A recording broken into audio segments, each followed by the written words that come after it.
Chapter 1188. Peasant was astonished by the two identical midday situations. Furthermore, the clone's movements weren't any different from the real Qinguang. When he charged over, she couldn't evade it at all. Seeing Qinguang standing stiffly in his spot, Peasant gritted his teeth and thought quickly. He took out the time hourglass and cast time deceleration on the clone. Though the clone had the same physical strength as Qinguang, she wasn't as resistant to time as Qinguang. But just as the clone was controlled, the sound of a waterfall came from a place a little further away. Qinguang saw the true form of the transformed elf. It was a 2-meter tall, crystal-clear body made of flowing water. It had no eyebrows, eyes, and nose. Only its head and arms could be seen. It also had a single leg that resembled a whirlpool. When Qinguang saw it, it reared back and swung its head, transforming into a whirlpool as it charged forward. Although it took a long time, it only took 2 seconds. After decelerating the clone's movements, Peasant dodged the clone's heavy punch. She could only watch as the transformed elf transformed into a wave that charged at Qinguang and engulfed Qinguang. That wasn't the end, as the wave continued to charge at her. As the wave came closer, Peasant couldn't avoid it. At this critical moment, an earth wall inexplicably appeared in front of her, fiercely blocking the attack of the transformed elf. Qinguang wiped the perspiration off his head and muttered to himself, "Fortunately, mud counters water. Otherwise, I'd be in danger." He was covered in cold sweat. He was caught off guard by the transformed elf's attack. He didn't have time to suspect whether the peasant behind him was real or fake. When he was controlled, he thought she was dead. The maximum control time of the power transformation attack was 4 seconds. 4 seconds was enough for Peasant to die 7 or 8 times. Fortunately, she was the real Peasant.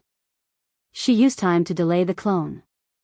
The time that Qinguang was controlled was not as long as 4 seconds due to the restraining effect of the earth element on the water element. He regained his freedom in about 2.5 seconds. The moment he regained his freedom, it was also the moment when the transformed elf's wave attack came right at him. There was no way to dodge, so he took it head-on. The violent impact of the water scraped his skin, almost scraping his flesh off. But at this time, the superiority of the earth elemental over the water elemental showed itself again. Though he was disfigured, he recovered quickly and didn't suffer any serious injuries. When he regained his senses, he was able to summon a mud wall to protect Peasant. As soon as Qinguang finished speaking, the clone was freed. Peasant's time manipulation had expired. The clone's target was Peasant.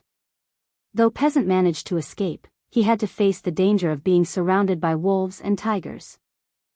Her time hourglass was on cooldown, so she could only count on Qinguang. Qinguang didn't disappoint her. He turned around and fought with the clone.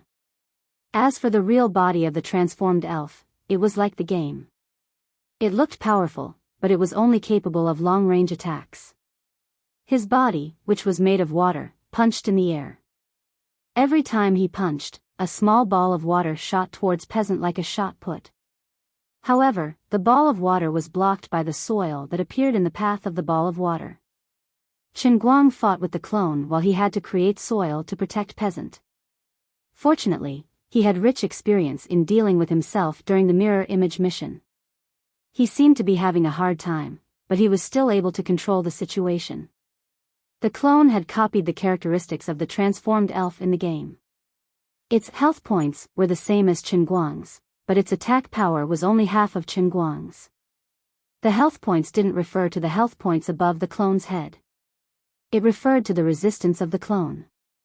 For example, when a gamer was fighting with another gamer and was hit on the temple, he would receive a critical hit, and his health bar would be emptied. If the gamer was hit in the stomach, he would be able to withstand 5 to 8 punches before collapsing. At this moment, Qinguang was facing the clone in such a manner. However, only Qinguang knew how resilient he was. Fortunately, the clone didn't have the regenerative ability of the earth-paste exploder. The power of its punches was reduced by half, so it couldn't cause any substantial damage to Qinguang. As long as the clone prevented the clone from damaging Peasant, it wouldn't be a problem. After about 20 seconds, the transformed elf's skills were on cooldown. Then, it attacked Qinguang with a series of ethereal and transformed elf attacks. This time, Qinguang was prepared. He prepared a perimeter wall for Peasant and instructed him to prepare the time hourglass. After Qinguang was immobilized, the clone threw Qinguang at Peasant and was hit by the time-slowing effect of the time hourglass. The transformed elf used the same method to create waves. However, he crashed into the wall. A magical beast was a magical beast. It didn't have the intelligence of a human. Once the magical beast's weakness and movement pattern were grasped, it was as easy as walking a dog. 2 minutes later, Qinguang finally shattered his mirror image with a punch. But before he could feel proud of himself, another silhouette formed from water appeared beside him. The unlucky transformed elf summoned another mirror image clone. "Mister, I can't go on like this. My reward points are running out." Qinguang could afford it, but every time he was immobilized, Peasant had to expend his reward points to activate the time hourglass. She already owed a huge amount of debt, and she still didn't know how to repay it. She had saved up a little with great difficulty, but now she had almost used up all of it. She thought she could see the light after a while. She didn't expect another mirror image clone to appear. She couldn't take it anymore. "Let me think of another way." Qinguang wiped the perspiration off his forehead. He didn't expect the first creature in the labyrinth of chaos to be so difficult to deal with. He continued to stall the clone as he racked his brains. Previously, he had tried to use the innate ability of the marmalade exploder to see if he could directly absorb the water elemental energy in the clone, but he failed. The clone was a mirror image ability, so the elemental energy was unstable. He had to rely on the transformed elf's ability to twist the elemental energy together. When he tried to absorb it, the elemental energy would collapse and retreat. The elemental energy moved from one side of the clone to the other, but he couldn't absorb it. He could only pin his hopes on the reward point shop. Forget it, he didn't have any reward points.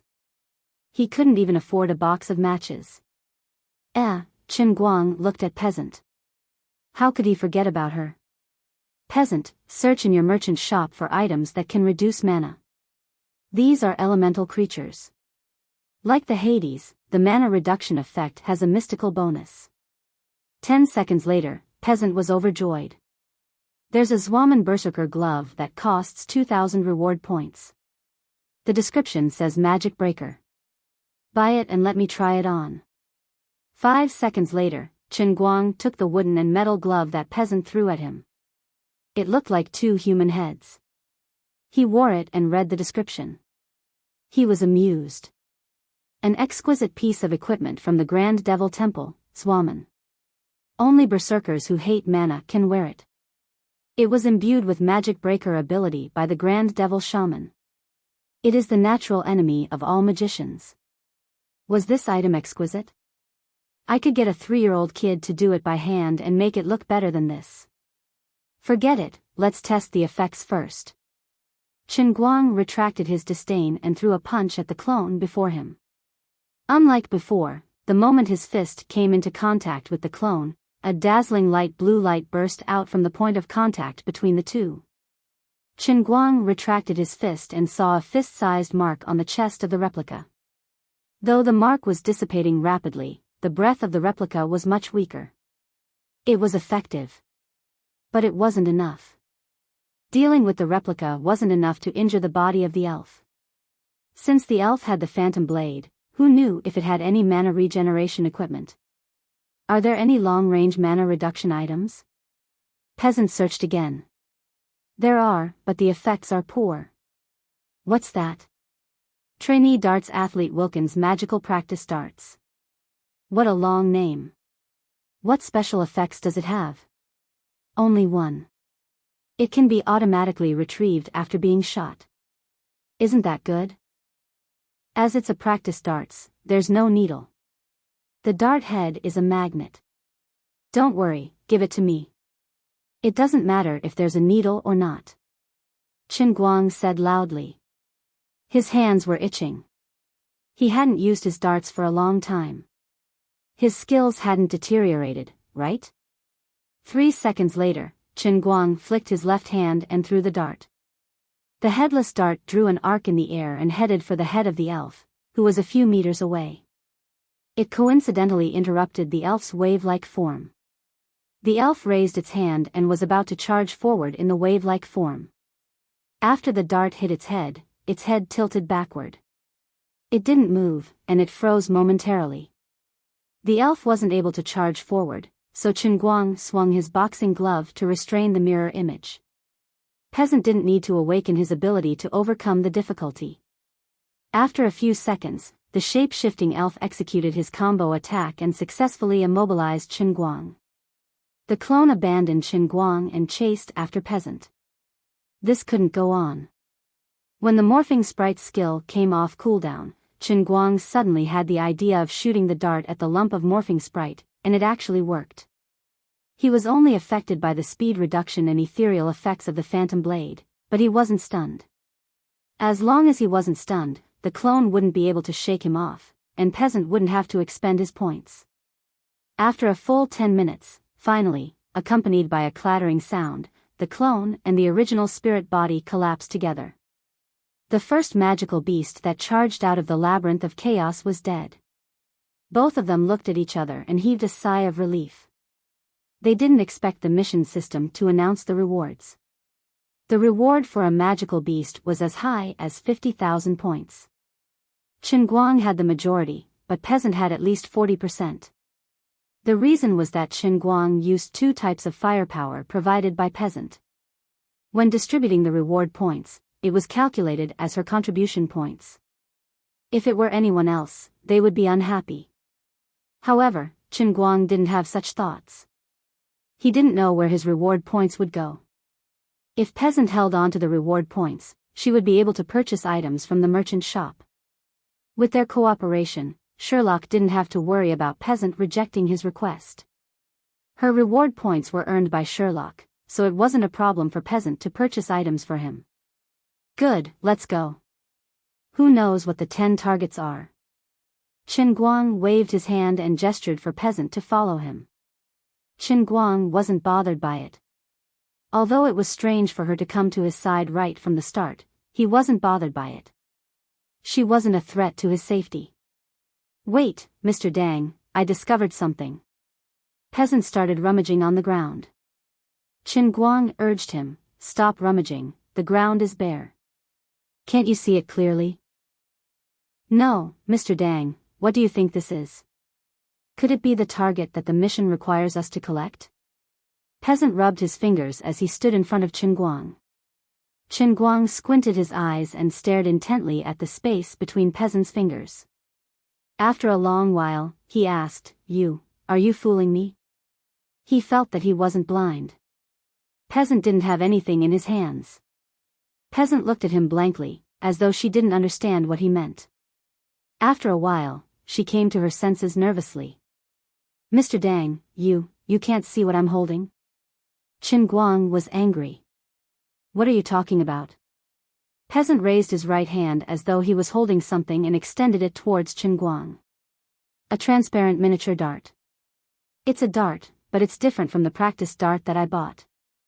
Chen Guang narrowed his eyes. He waved his hand in front of Peasant's fingers, but he couldn't see or touch anything. He didn't believe it and inserted his finger between Peasant's fingers, but it passed through without touching anything. Peasant bent down to pick up the dart in a panic. It was as though he had dropped something. Chen Guang felt his hair stand on end. Did he see a ghost? He was bewildered. What's going on? He didn't understand why there was something that he couldn't see or touch, but others could. I received a notification. This is one of the items we need to collect. It's a strange name, Dart Idol. Wait, Dart Idol? What do you think it looks like? Chen Guang asked hurriedly. Peasant observed it for a while and said, it's a dart that we often see on television. It's made of crystal, and it's translucent like a work of art. I see. Chen Guang understood. This dart was a one-on-one drop, and no one could snatch it. I killed the monster, so why did peasant drop it? That wasn't fair. Is this a directional drop? Why did it drop mine? Peasant understood as well. That should be the case. Forget it, let's go. It's probably random. Chen Guang looked carefree as he waved his hand nonchalantly and walked forward. The labyrinth of chaos was within the boundaries of the Roman Colosseum. They walked forward and turned a corner. They could vaguely hear the cheers of the spectators. After a while, peasant triggered the mechanism. A 3-meter-tall tin woodman appeared in front of them. To be precise, it wasn't a tin woodman. It was an empty armor shell. Though there was no one inside, the armor was strong. It had great strength and defense, and it was fast. Chen Guang had a tough battle with the Tin Woodman. The only benefit was that he only obtained the Tin Woodman, so he didn't have to protect peasant. I'm really seeing a ghost. Why did you drop your item while you were a bystander? Chen Guang was infuriated when he heard peasant say that she had stumbled upon an alto mini sculpture. He finally understood that the so-called 10 main targets were actually miniature versions of his 10 statues. However, he couldn't understand it no matter what. He was the one who killed the monsters, and the statue was his to begin with, so why didn't it drop for him? Stand further away next time. Oh, okay. The third time, when Chen Guang spent a lot of effort to shatter a floating knife, peasant ran over from 50 meters away and picked up a pencil crystal sculpture that she was talking about. Chen Guang broke down. Forget it, he didn't know how strong the magical beasts in the Chaos Labyrinth were. Since he encountered peasant, he couldn't possibly chase her away. Perhaps the setting of this unlucky Chaos Labyrinth was that if two people formed a team, whoever obtained the first object would have to collect all the objects first before the other team could start collecting. That must be the case. Don't panic, I still have hope. Chen Guang consoled himself. On the other side, the gamers who were scattered throughout the Chaos Labyrinth were in different situations. Some people accidentally stepped on an ant on the ground while walking, and with a "bayou" sound, a miniature sculpture would jump out and land under their feet, causing the soles of their feet to hurt.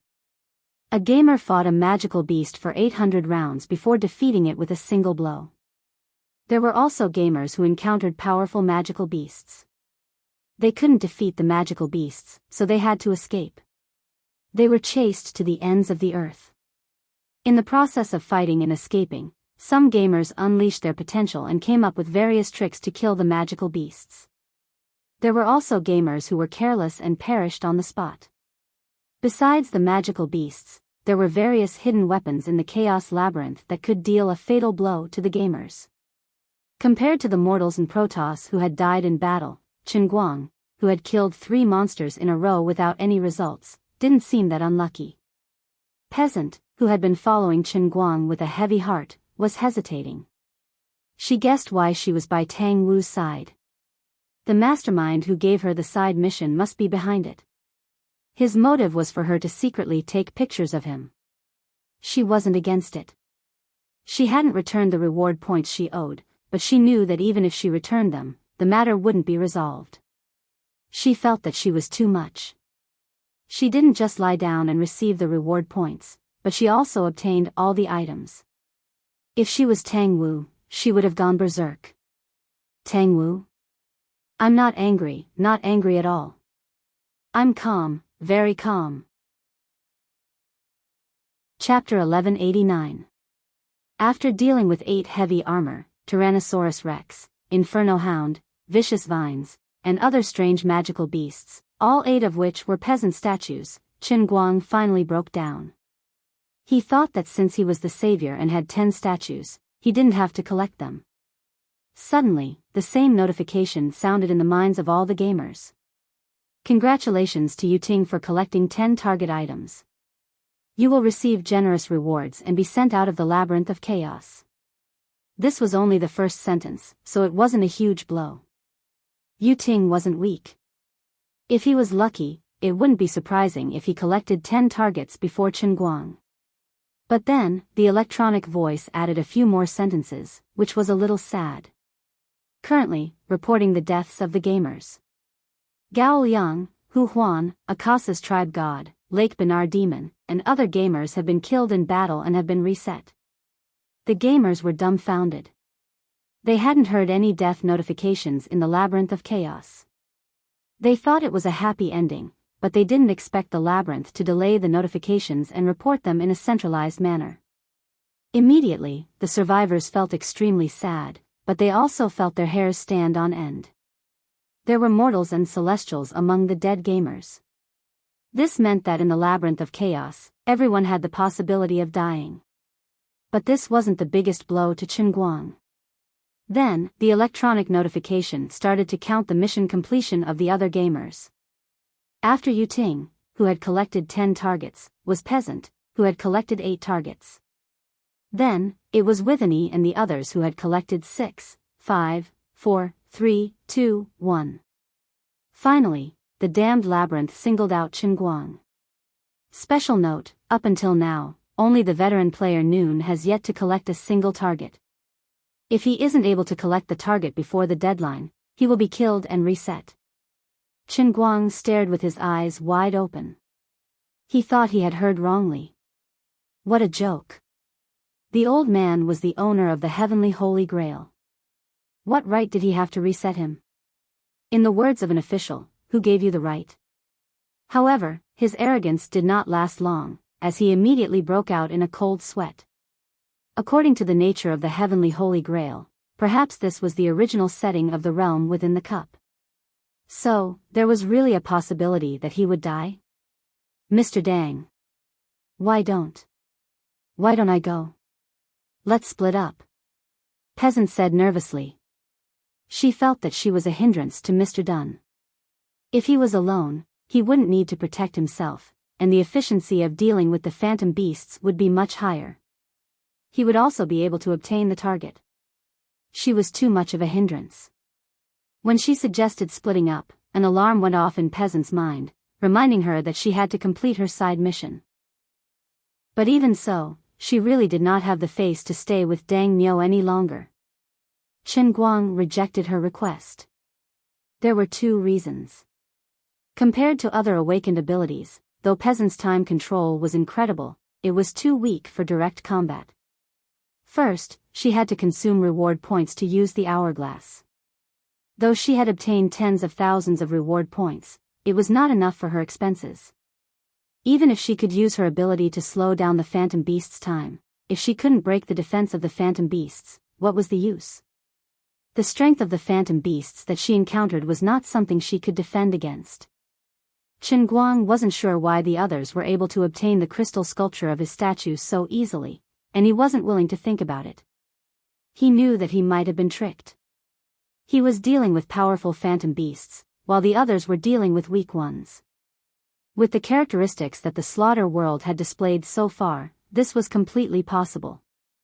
Qinguang couldn't let Peasant leave just like that.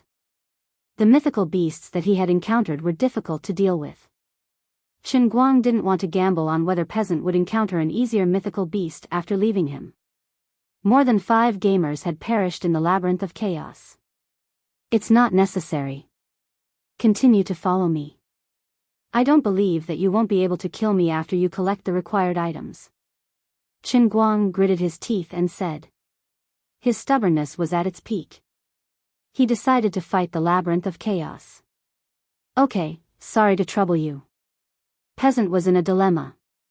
When she was traveling with Qinguang, the phantom beasts that they encountered were too difficult to deal with. If she was alone, she would have died at the hands of the first mutated elf. When she had the thought of leaving Dang Miao, the alarm in her head was deafening. It made her hallucinate.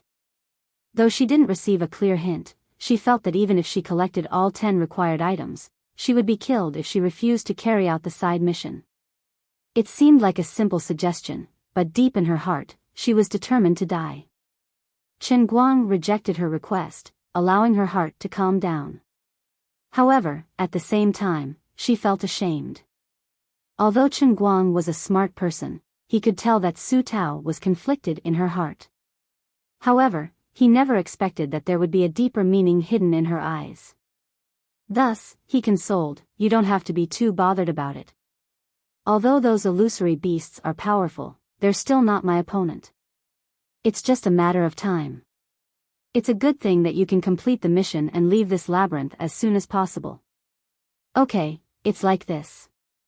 "Thank you, Dang Myo," Peasant replied with a heavy heart. She wasn't sure. She felt that even if she collected all the required items, she wouldn't be able to leave. The two of them walked for a while. In this chaos labyrinth, no matter how far they walked, they could only see endless turns and turns. Not only that, but what he saw would always be the same tall white wall. The color would never change, making it seem lonely and boring. Unless he could encounter a magical beast, but that would be a different feeling. It would be better to be boring. They didn't know what was going on, but they didn't find anything after walking for a long time. Instead, there was a new electronic notification that more and more gamers had completed their mission. If not, Peasant had a new excuse to split up. Qin Guang gestured for her to keep quiet. Qin Guang looked ahead warily. "What's wrong?" Peasant noticed Qin Guang's solemn expression and became nervous. Qin Guang narrowed his eyes and said, "It's a long story. Stand here and don't move. Be careful." As he spoke, he tried to walk forward. His steps were light and slow. Indeed, Qin Guang didn't see anything, but his senses were sharp. Just a moment ago, he suddenly felt an obscure energy fluctuation coming from the front. The feeling was fleeting. If it were someone else, they would have ignored it or thought it was a nervous reaction. However, Qin Guang was very alert. He wasn't nervous at all, so he was sure that there was something in front of him. As expected, as he got closer, the feeling of emptiness in front of him grew stronger. However, he increasingly felt that there was something hidden in front of him. He was highly focused. As he touched, he suddenly jumped back. In the next moment, two figures appeared out of thin air. At the same time, a water-like trace streaked past his nose.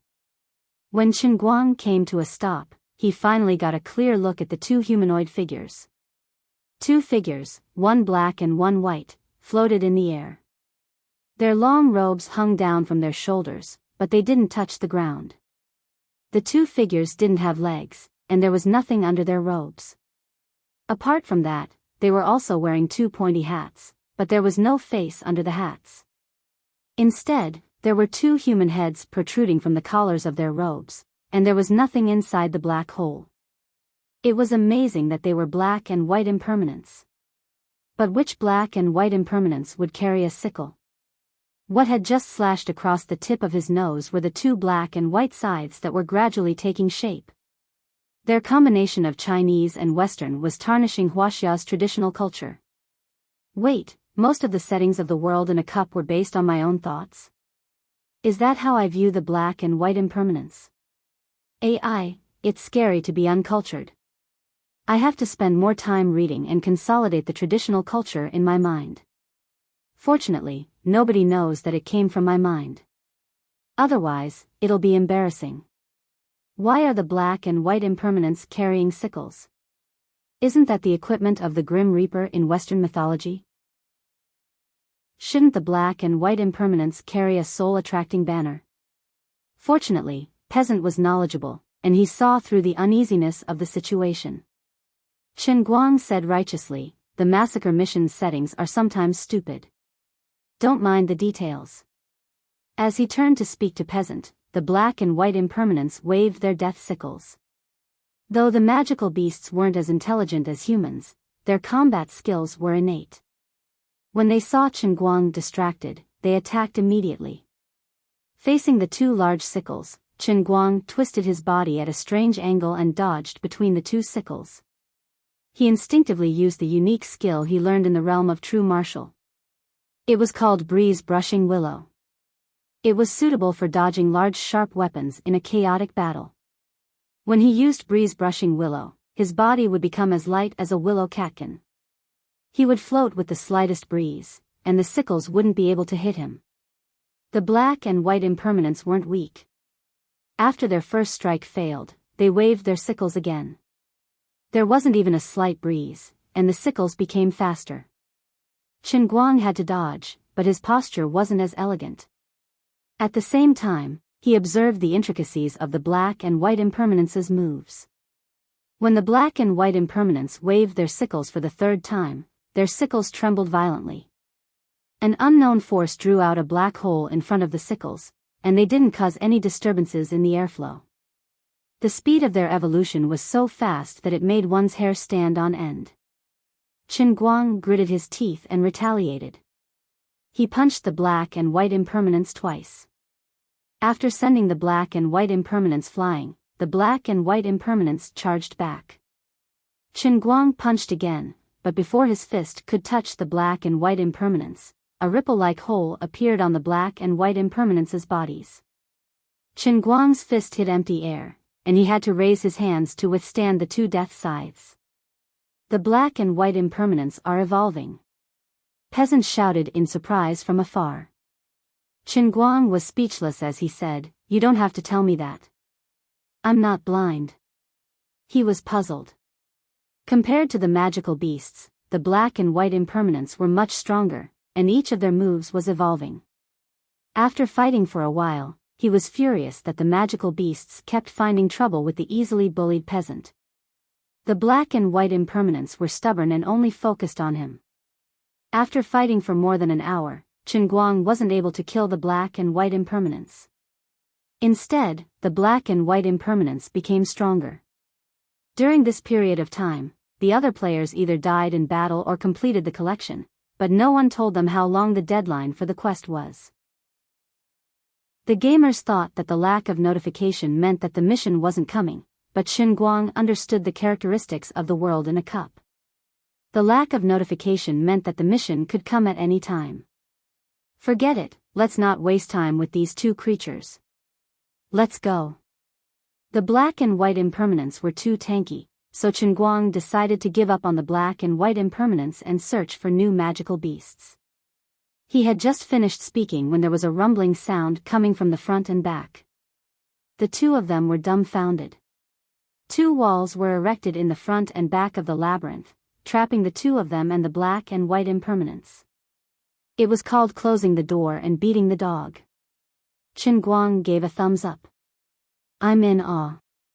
I can't escape even if I want to. As he was ridiculing the black and white impermanents, a notification appeared in their minds. The two of them were entangled with the black and white impermanents for too long. Even the fat household appliance had collected all 10 targets. At this moment, Chen Guang started to panic. Peasant felt that the situation wasn't good. She gritted her teeth and suggested an idea. "Mr. Dang, can you release your resistance and let me use time deceleration to trap you, me, and the two black and white impermanents? I'll see if I can stall for time.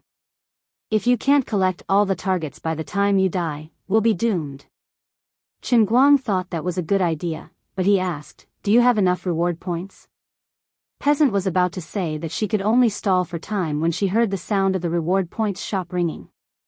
She looked at the reward point system and almost vomited blood. What was going on? When did I buy the reward points lottery ticket? And I bought 2 consecutive tickets? And they were both top prizes. Did I win the 5 million grand prize? 2 tickets. Why wasn't it a whole number?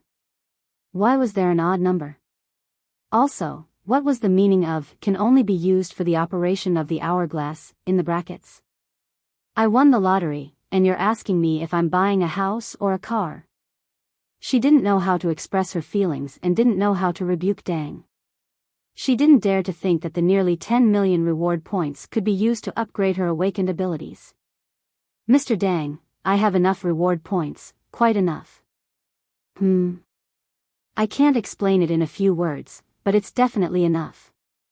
Peasant understood that she didn't buy the lottery ticket. It must be the mastermind behind the scenes.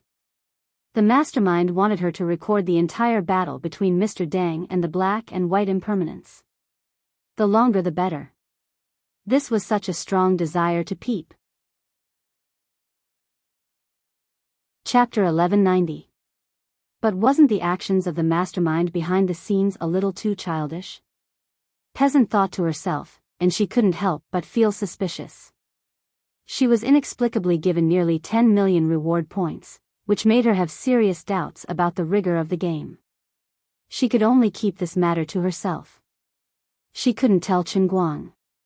Chen Guang looked at her suspiciously, but he didn't ask further. Perhaps the tens of thousands of reward points she received were sufficient for her expenses, or perhaps her awakened ability had evolved, so the expenditure wasn't as high. Everyone who participated in this massacre mission had their own secrets. The important thing wasn't why she could do it, but the outcome. A few seconds later, Chen Guang felt a peculiar sensation. However, he didn't feel any obvious changes, so it was still the same as before. When Peasant, who was a distance away, spoke, he discovered the problem. Her voice was extremely low, and it was like a slow-motion voice. Peasant felt something was amiss. He took a step forward and recovered his composure. Success. Chen Guang nodded and said, "Can you try to control the time flow of the black and white deities around me? Make their movements slower, and it'll be easier for me to deal with them." Peasant shook her head and said, "This is called differential control. It's too difficult. I can't do it now. Perhaps I can only do it after my third awakening." She felt regretful. It was a pity that the lottery she won could only be used on her awakened ability and couldn't be upgraded. Otherwise. AI. You're right, I'm thinking too much. Chen Guang turned around and fought with the black and white deities. This time, the battle between Peasant and the two magical beasts was like a landslide. They fought from the ground of the labyrinth to the sky, then to the ground, and then to the wall. Even the high walls of the labyrinth of chaos, which were described as indestructible in the illustration card, had been smashed into countless pieces by the fight between the man and the two magical beasts. However, these pieces would disappear abruptly after falling to the ground. As for the scars on the walls, they would also quickly recover. Chen Guang had no choice. He couldn't escape. The black and white deities weren't to be trifled with. They were evolved with advanced technology, and they couldn't be killed. Basically, his techniques could only be used once. The first time was effective, but the second time would be countered. If the black and white deities couldn't deal with his techniques using normal methods, they would forcefully evolve abnormal methods. For example, they would grow a third hand at a critical moment, or their joints could rotate 360 degrees, and they would completely nullify Chen Guang's joint technique. Besides that, Chen Guang's strange techniques that were related to the black and white deities were useless. Even the strongest inner strength could only hit the black and deities of the black and divine. Only simple punches and kicks could hit the bodies of the black and white impermanents, barely causing some damage to these two fellows, but they would quickly recover. Though there was the support of the hourglass, time was ticking by. Chen Guang couldn't sense how much slower Peasant was. After half an hour, he received another notification that a normal gamer had completed the collection. He counted with his fingers. There were less than half of the gamers who hadn't completed the collection. Besides the dead gamers, about 1/3 of the gamers had completed the collection. Tens of hours passed, and he didn't know how much time had passed in the outside world. There were notifications of gamers completing the collection or being reset. After deducting the dead gamers and successful gamers, there were only 6 gamers left. There were 2 weak divine race members, Chen Guang, Peasant, and 2 other weak gamers. During the battle, Chen Guang had to let Peasant carry the functions of a smurf. That was to buy potions. The main character was in charge of fighting, while the smurf had to give the blue and red potions. That was the right thing to do. Every time Chen Guang asked Peasant for the medicine, he felt uncomfortable and couldn't bring himself to ask. The first time, he said, "Help me buy some Viagra sustained-release capsules." That wasn't appropriate, and it was very wrong. The second time, he said, "Help me buy some small blue pills." He still felt that it wasn't right. The third time, he thought of something reliable. Buy potions. Peasant understood the meaning of the word. He didn't need the gold sore medicine, but his stamina was depleted, so he had to take the pills to replenish his body. Mr. Dang, are we going to die? Peasant couldn't be bothered to think about the mastermind of the side mission. Not only was Mr. Dang unable to complete the collection mission, but he was also doomed. Chen Guang didn't know how to console her, so he said, I don't think we're going to die. Just as he finished speaking, there was another notification. The two gods had completed their collection. It can't be that the deadline is for everyone to gather, right? As Chen Guang was complaining, he received a piece of bad news. The last two ordinary gamers had perished. That meant that in the vast chaos labyrinth, only Peasant and himself were left. That was awkward. With this thought in his heart, Chen Guang did the same thing as before and lashed out with his leg, kicking the black and white impermanence in a casual yet powerful manner. Previously, he had used similar force on the two creatures more than 1,000 times, but it was useless. He could only repel them. But this time, it was completely different from before. With a loud bang, the two magical beasts that could not be killed no matter how hard they tried suddenly fell apart like broken porcelain. Chen Guang and Peasant were dumbfounded. That's it? Peasant said in a daze. He seemed to be asking Chen Guang and muttering to himself. Chen Guang asked, Did you see the target? Yes, yes. A small man whose face can't be seen, and Peasant bent down and picked up the items that Chen Guang couldn't see.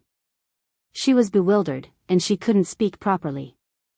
After a brief pondering, Chen Guang figured it out. That person must be his acting idol, and the reason why he couldn't see his face was probably because the miniature version was too crude, or perhaps the slaughtering realm was trying to protect his privacy. As for the other target, he recalled the first target that Peasant collected. If he wasn't wrong, it should be the statue of the strongest pile driver in history. The original statue of God in Cloud City was only an inch long, but for peasants, Chen Guang squinted his eyes and pretended not to understand. He asked, What's wrong? Is there a problem? Besides the small man, what else is there? Peasant shook her head and held something in her left and right hands. Then she stood up and said, It's nothing. I've collected all 10 targets. Chen Guang could tell that she had raised her left hand when she was talking about the little person. Then, the miniature version of the pile driver statue should be in her right hand. However, from the shape of her right hand, it wasn't a miniature version at all. It was exactly the same size as the real one. Didn't that mean that she was holding a miniature version of Chen Guang's? Forget it, he couldn't think about it. It was good to think about it. Chen Guang shuddered. No, it wasn't just Peasant who wanted to collect the divine pile driver statue. The rest of the gamers, including Yu Ting and the strong gamers, wanted to collect the divine pile driver statue.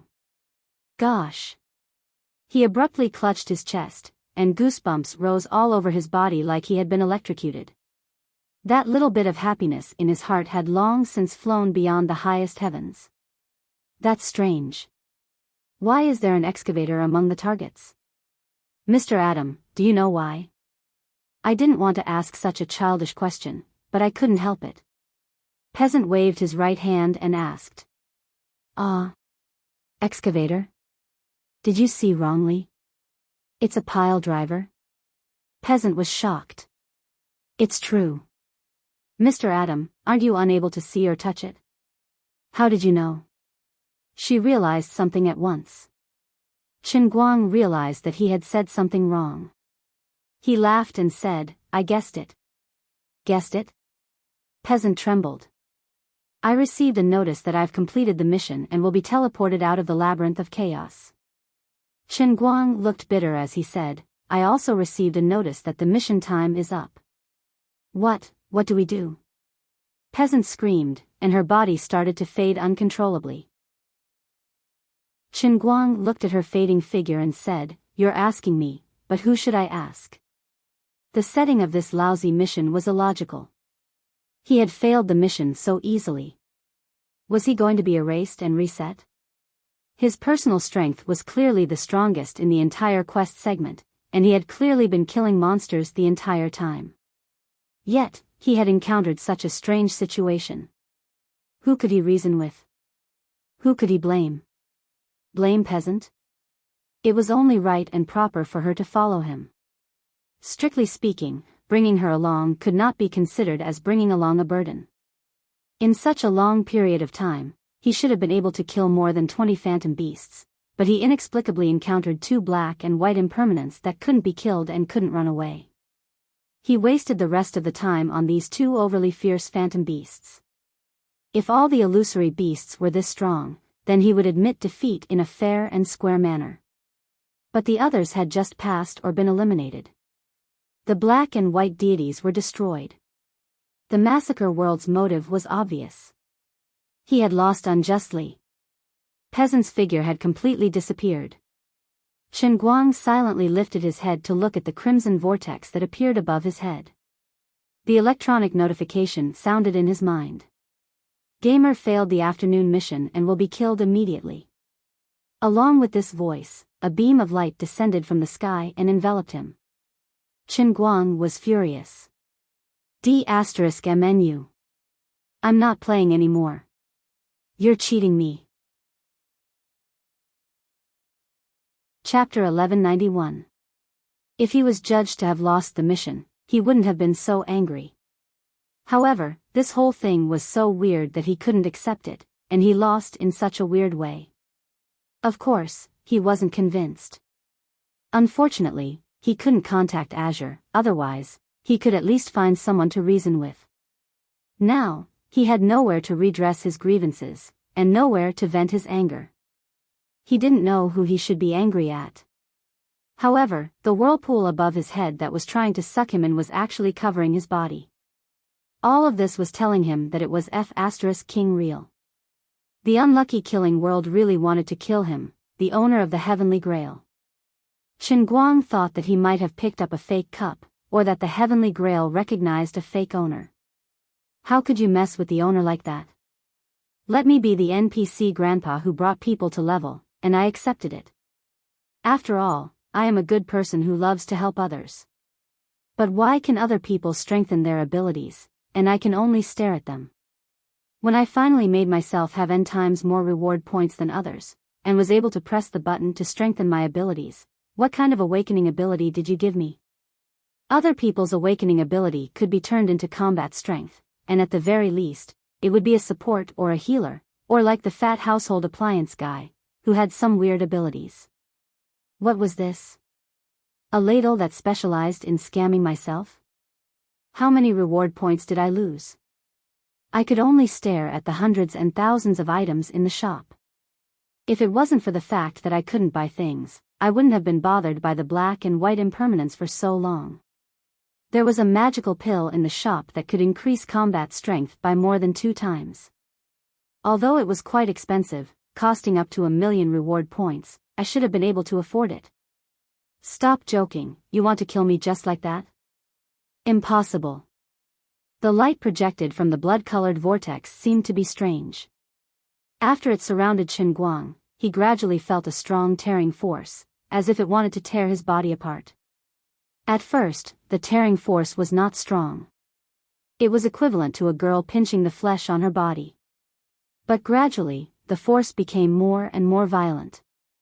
Not only that, but the strange vibration even directly shook the internal energy in Chen Guang's dantian. Of course, Chen Guang would not resign himself to death. Instead, he clenched his teeth and focused all his attention on his dantian, forcefully condensing his inner strength to resist the tearing force from the inside out. At this moment, he felt as if he had fallen into a whirlpool formed by a strong current, or as if he was a piece of tattered clothes thrown into a washing machine. As time passed, the spinning force of the washing machine became more and more violent, and the tearing force on his body became stronger and stronger.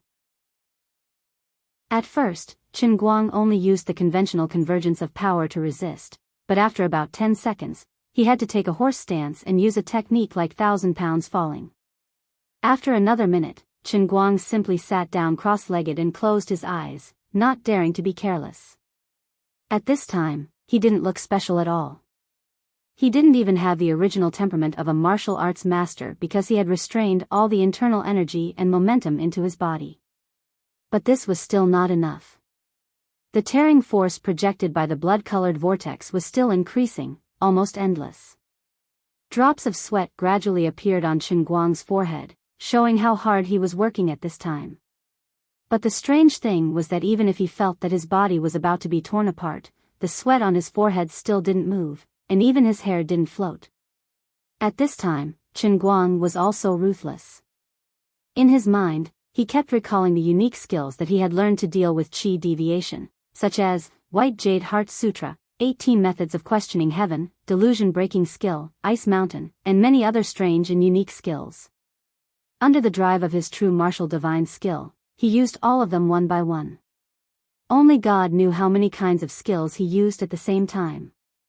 Only a great grandmaster like him, who had spent more than 100,000 years in the realm of true martial arts to thoroughly master 400,000 kinds of unique skills and had figured out a unique skill that could be cultivated to the martial sage realm, could multitask and do this. But there was a limit to a person's ability. After using so many skills for a long time, Chen Guang's brain couldn't take it. Fortunately, each of these techniques had the effect of calming one's mind while stabilizing one's inner strength. In short, they could make one calmer and have a clearer mind. After layers of similar skills were stacked on top of each other, the limits of the brain's operation were greatly developed. It allowed him to use more than 20 different skills in his mind at the same time. But there were also side effects. It was like when a person took too much tranquilizers, his mind would become unclear and he would hallucinate. Extreme calmness and clarity was equivalent to going from one extreme to the other. It could even be said that a person's personality would change drastically. At this time, Chen Guang was in such a state. After layers of skills were stacked on top of each other, he was completely calm, like a Spartan. He didn't know if he was still himself. Although there were many things going on in his mind at the same time, it was as if nothing was happening in his mind. It was as if his mind was completely empty. What's more, in the world in the cup, his body should have been reconstructed with a spiritual body as the foundation. But now, he actually had the feeling that his soul was out of his body. Did I look inside too much, causing it to turn into an external vision? At this time, Chen Guang felt very mysterious. It was as if his soul had floated outside, but it was as if nothing had happened. He was only in a trance, vaguely looking at himself outside his body, but it was as if he was still sitting cross-legged on the same spot like an old monk. Suddenly, his body trembled slightly. It seemed that after attacking him for a long time without being able to take him down, the power of the blood-red vortex had once again increased. In addition to the inner strength, the tearing force of the vortex had gone one step further and pounced on another kind of power in his body, which was the Earth Exploder's elemental core. Not only that, the sweat that was stuck to his temples flew out with a whoosh. Finally, it started to work on his body. For a moment, the tearing force of the blood-red vortex that was used to kill him became a triple effect from his body to his inner strength, and then to the elemental power. Of course, Chen Guang would not sit still and wait for death. So far, he had not used the rather strange talent of the Earth Exploder, because under normal circumstances, this skill was basically useless. But now was the time to take it out. With another thought, his body, which had just begun to tremble slightly under the influence of the tearing force, suddenly became completely still again. If someone else were to see it, they would notice that the surface of his body had suddenly glowed with a metallic luster. In just a few seconds, with the center of his eyebrows as the source point, his body gradually became transparent. Like the water in a cup that was suddenly frozen, his body quickly became completely transparent at a speed visible to the naked eye. That's right, Chen Guang's skill was called the legendary petrification. And what he petrified was not ordinary stone, but diamond. It's completely different from Medusa's petrification. Although Chen Guang could also use it, he's more formidable when it comes to petrifying himself. It's a complete petrification without leaving any openings. His entire body would turn transparent. If someone picked it up, coupled with the bald image of him sitting cross-legged and meditating, that person would probably be happy that they had obtained the crystal Buddha statue for free. The only flaw was that he was not dressed in a serious manner and was not wearing a kasaya. Once the diamond transformation was used, the effect was outstanding. The tearing force of the blood-red vortex instantly became a tickle. Baldi Chengguang said, "How can a small fry like you want to kill the old man? Why don't you think about who your real master is? Go to sleep, and quickly pass the test for me. Trying to trick me? No way." Outside, the two groups of players who had escaped from the labyrinth of chaos were still clearly divided into two groups. On one side were the mortals, and on the other side were the Protoss. Both sides were solemn, and each had their own ulterior motives. Many of the Protoss members had perished. Without Yuting's reminder, the other Protoss members knew the difficulty of the mission. If they were not careful, their projections would perish here. On the other side, the mortals felt as though they were struck by lightning. They didn't expect their backer, Mr. Dang, to perish in the labyrinth of chaos without a word. It was a blow to their heads. "Miss Peasant, did Mr. Dang not collect a single target at the last moment?" the hale and hearty old man asked in disbelief. Peasant nodded and said, "It's my fault. If I hadn't traveled with him and allowed him to act alone, he would have been the first gamer to leave the labyrinth of chaos. You knew you would be a burden to him, but you insisted on pestering him." "I don't think you're that noble," the card magician said sarcastically. Previously, he didn't like Dang Wu, but when he realized that he might lose his backer, the card magician felt pain. Previously, he had always disliked Tang Wu, but when he realized that he might really lose his backer, the card magician knew what it meant to be in pain. "Yes, it's my fault." Peasant didn't want to defend herself. Though she had suggested splitting up with Dang many times, she knew that she didn't want to do so because she had the side mission that she couldn't escape from. The elf archer stood up for her and said, "What do you mean? What's the point of saying such nonsense? Do you want Peasant to commit suicide as an apology to the world? What right do you have to criticize Peasant? Why? You dare to do it, but you don't dare to talk about it? Now that Mr. Dang is gone, nobody will spoil you. You'd better behave yourself." The elf archer raised his eyebrows and took out his inferior elven warrior magical bow. He knocked an arrow and aimed at the card magician. "Oh. Do you think I'm afraid of you? What, internal strife? Do you think I'm afraid of you?" The card magician frowned. He flicked his wrist, and 4 cards appeared between his fingers. The atmosphere on the scene became tense and hostile for a moment. "We've been out for more than 3 minutes, and there's no notification of Mr. Dang Wu's death. The huge labyrinth walls haven't disappeared. Perhaps to us, the mission is over. But to him, the mission is still ongoing?" At this moment, it was the genius high school student who raised a different point of view, inadvertently reminding the others. The magical archer and magic magician put away their weapons. They felt that the high school student was right. "All right, everyone, calm down. Mission 8 isn't over. We have to believe in Dang Wu's ability. Now, let's be on alert. Those who have third awakening should make good use of the time. There's only one mission left. We can't drop the ball at the last moment." The hale and hearty old man stood up and controlled the situation. Chapter 1192. On the other side, Chen Guang, who had completely transformed into a diamond Buddha statue, still maintained his complete consciousness. However, he himself felt that it was a little strange. There were still countless meridians in his sparkling and translucent body that allowed him to circulate his inner strength. However, this inner strength had turned into a completely formless and colorless liquid. It flowed steadily, slowly, but with a high efficiency through his meridians, maintaining the effects of the cultivation technique. This was a very mysterious state.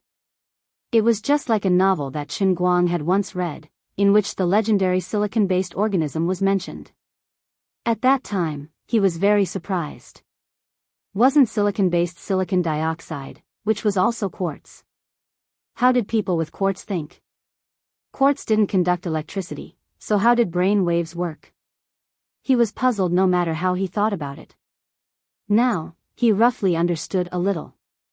Pure quartz looked extremely similar to diamond.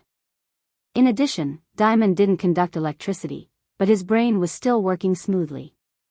This meant that silicon-based wasn't important. It had nothing to do with how he thought. As for the scientific principle behind it? Come on, I'm already in the world within the cup.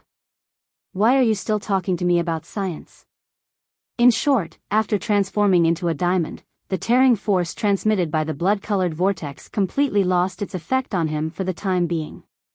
The so-called direct obliteration of the slaughtering world was met with the strongest resistance from him, the master of the transcendent Holy Grail. Only he could forcefully resist the command of the slaughtering world. If it were anyone else, even the most tyrannical divine emperor of the Protoss, the divine emperor of Yuting, could only close his eyes and wait for death. This direct obliteration force continued to grow stronger and stronger. However, the diamond Buddha statue that Qin Guang had transformed into remained immovable. The naked eye couldn't see the difference, but in reality, Qin Guang's physical body was still slowly petrifying. This subtle change was merely concealed by his completely transparent body. There was no end to the beautification of the structure of matter. Even if the most advanced microscope of human technology could never see any difference, it could happen at the level of molecules, atoms, and even electrons, and even the smaller quark particles. It was like a chemical reaction. Matter would constantly react and evolve towards a more stable form. Of course, there would always be a limit to normal chemical reactions. It had to conform to the rules of the universe. For example, if hydrogen and oxygen were mixed and burned to produce water, it would not produce a more stable substance that humans had never seen before, because in the current state of the universe, water was already the most stable structure of hydrogen and oxygen compounds. Another example was the structure of the carbon atom. Carbon-60, diamond, and graphite were all very stable, but when it came to hardness, diamond was undoubtedly the strongest. It could even be said that under the laws of the real universe, the hardness of diamond was the extreme of the carbon atom structure. However, this was the world in the cup, Qin Guang's territory. Strictly speaking, no matter how similar this world was to the real world, there was a fundamental difference. These were two completely different worlds, so the rules would naturally be different. That was exactly what was happening at the moment. His body was trembling ever so slightly, and with every tremble, the Vajra Buddha statue's deepest layer of particles would undergo a subtle change, making his body even more sturdy, using physical methods to seal his inner strength and elemental power within his body. There were advantages and disadvantages to doing this. The advantages were self-evident, but the disadvantages were reflected in his thinking. Obviously, there was a difference in the way carbon-based creatures and silicon-based creatures thought. One used bioelectricity to form thoughts and brain waves, while the other, well, Qin Guang did not know what that was. It was all nonsense in novels, and he had to experience it himself to know how powerful it was. As a newly minted Vajra Buddha statue, he felt that his body structure was becoming more and more solid and hard, but his brain was not working very well. To put it simply, his thinking had become rigid and completely out of control. The old man was too careless. I was still feeling proud just now, but karma came quickly. Qin Guang silently muttered to himself. It was such a simple sentence, but it took him at least a minute to think of it. Forget it. Anyway, I'll just pretend that I set a default program for myself and let it run automatically. At this time, as his thinking solidified, it actually became more effortless. He did not need to deliberately urge the dozens of techniques that were running at the same time. His mind was like a computer automatically rendering blueprints, advancing the mental cultivation method control automatically. On the other hand, Qin Guang added another setting to his mind, and continued to strengthen the process of perfecting the Vajra Buddha statue. In short, he was going to go head-to-head with the world of slaughter. He would not resign himself to fate. After setting the default program, the thoughts in his mind completely stopped. It was a bit like he had fallen into a deep sleep, and also a bit like he was being hypnotized. In a muddle-headed state, his mind was in chaos, and everything around him began to become hazy. Moreover, as time passed, his thoughts became slower and slower, and his thoughts became more and more relaxed. He forgot about the blood-colored vortex above his head, forgot about the world of slaughter, and even forgot that he was currently under the direct obliteration of the world within a cup. The tearing force transmitted by the vortex became stronger and stronger. If this was the outside world, this kind of force could tear apart everything. Even the sturdiest concrete floor would be completely torn into powder or even annihilated. But there was a description written on the walls and floor of this maze of chaos: indestructible. Even if fragments fell due to a short period of shaking, these fragments would instantly dissipate into the most primitive form of energy, and then return to the walls or floor. The floor and high walls of the maze of chaos were nearly invincible, and there was a completely invincible energy cycle. At this time, the Vajra Buddha statue was surrounded by a dense fog. This fog was the powder that had been forcibly torn off the floor, but often before it could float past the head of the Vajra Buddha statue, it would quickly collapse, and then directly return to the ground in the form of energy. About 2 minutes later, deep pitch-black cracks appeared around the Vajra statue that Qin Guang had transformed into like a spider web. These cracks all disappeared in a flash, and the time they existed was extremely short, perhaps not even a femtosecond. It was impossible to see with the naked eye, but it made people feel that the light around Qin Guang had dimmed a bit. About another 2 minutes later, these cracks that should not have been seen with the naked eye gradually became clear. The reason was that after the small cracks came together, they fused in pairs, and even existed for a slightly longer time. If there was a crack that was lucky, then before it disappeared, another crack would, luckily, appear next to it, and after fusing again, it would exist for a longer time. These countless small and undetectable coincidences combined to form hair-thin cracks that were scattered around Qin Guang. After a while, these cracks became thicker and thicker, and in the end, they were even as thick as a thumb. There was only endless darkness within the cracks, a bottomless darkness. This was space being torn apart, but Qin Guang's Vajra body still stood tall. When space was torn to the extreme, yet it could not break through the indestructible floor of the labyrinth of chaos, and at the same time, it could not destroy the Vajra statue Qin Guang standing in the middle. The tearing force further strengthened, and thus affected the flow of time. Time was endlessly accelerated, and thus affected Qin Guang's thinking. His originally extremely slow thinking suddenly returned to a normal speed. This was an extremely mysterious and indescribable state. Vaguely, he felt as if his mind was traveling to the ends of the world. His mind was chaotic and hazy, but he could see everything clearly. He felt as if he had fallen into a dream. This dream was boundless and incomparably vast. This feeling was even greater than when he had upgraded the heavenly Holy Grail from the first to the second level, and his mind had followed the power of the Holy Grail to roam the universe. But he could not see anything clearly. There was no galaxy in his mind, and he did not even have the concept of space and time. Suddenly, he seemed to hear the sound of something breaking. It sounded like a butterfly breaking out of a cocoon, or like a phoenix undergoing nirvana. After he completely let go of his thoughts, he suddenly turned his head and saw a tender sprout growing out of thin air in the void. It then soared into the sky and extended towards the boundless horizon. No, it could not be called the horizon. At this moment, he did not have the concept of up and down, left and right, nor did he have the concept of time in the past, present, and future. After the sound of something breaking, it seemed as if millions of years had passed, but it also seemed as if it had only taken an instant to form this enormous plant in front of him. Suddenly, Qin Guang's consciousness trembled slightly. He lowered his head and looked down again. He actually saw an endless root system at the bottom of this plant. This root system was intertwined and spread out, and it was like a huge cloud that enveloped the bottomless abyss below. He actually saw an endless root system beneath the plant. The root system was intertwined and spread out, like a huge cloud that shrouded the bottomless abyss below. The thickness of this plant's root system and the area it spread out over was at least 10 times that of its upper body. It was so enormous that it could not be described with words. Qin Guang did not understand what this meant at all. He did not even know how his consciousness had entered this mysterious state. At this moment, the truly emotionless electronic notification of the heavenly Holy Grail suddenly rang in his heart. Congratulations, Redeemer. You have fulfilled the conditions. The heavenly Holy Grail is upgrading. Chen Guang was overjoyed.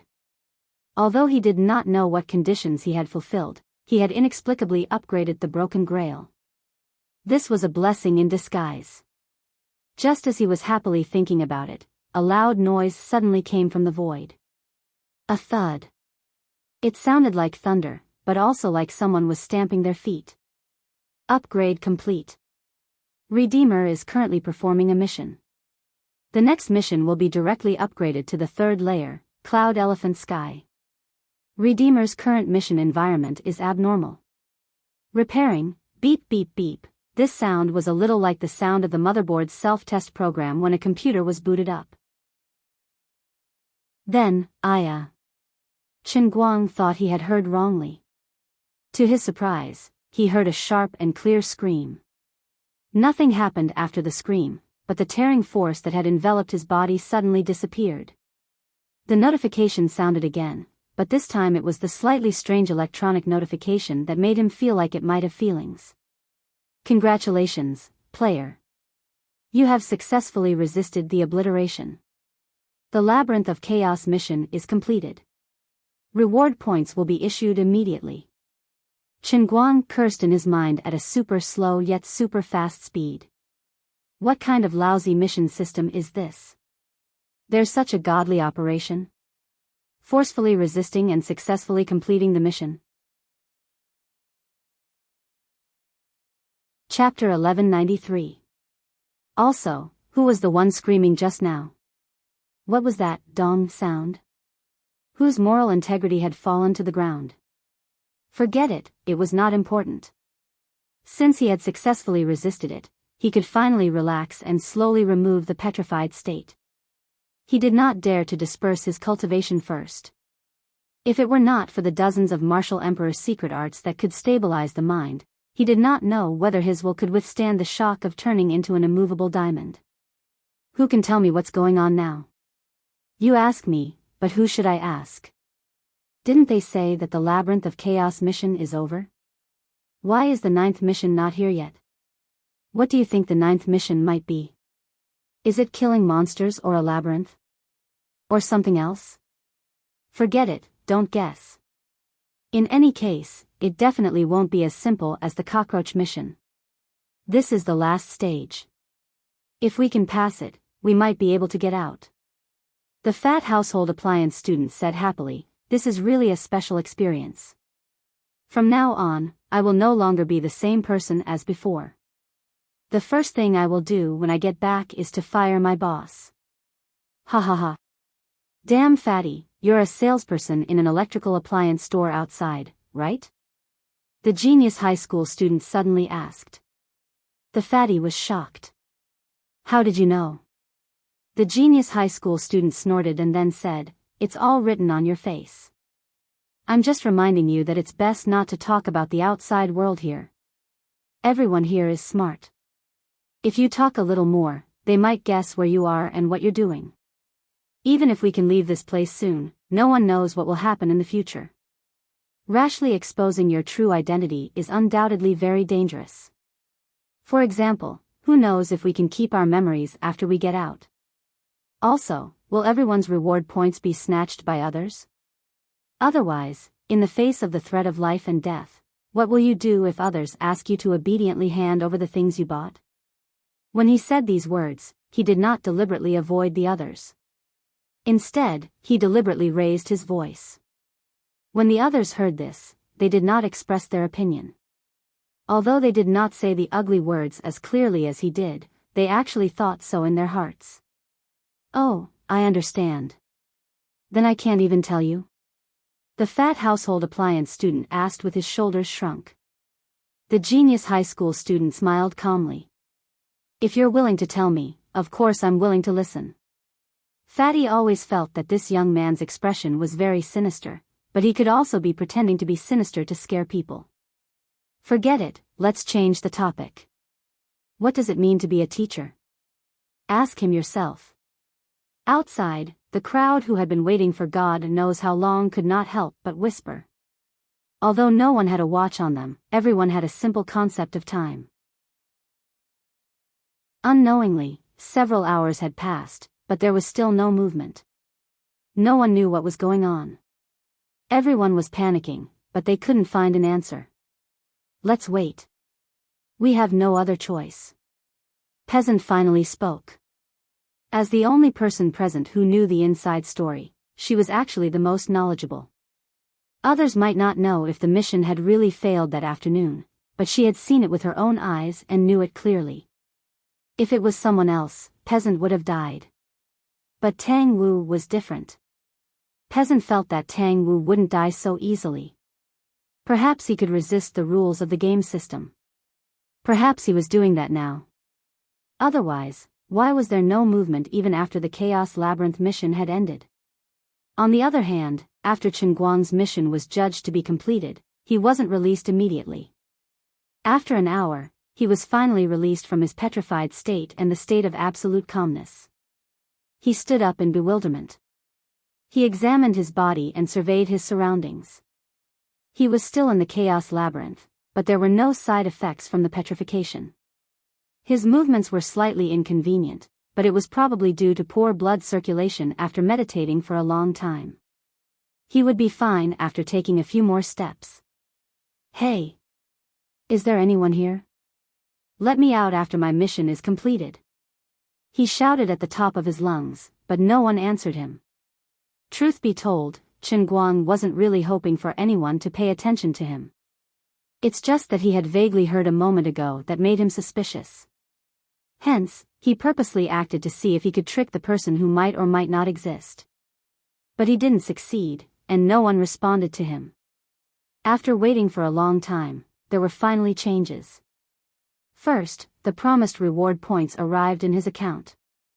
He heard a series of dang-dang sounds in his system.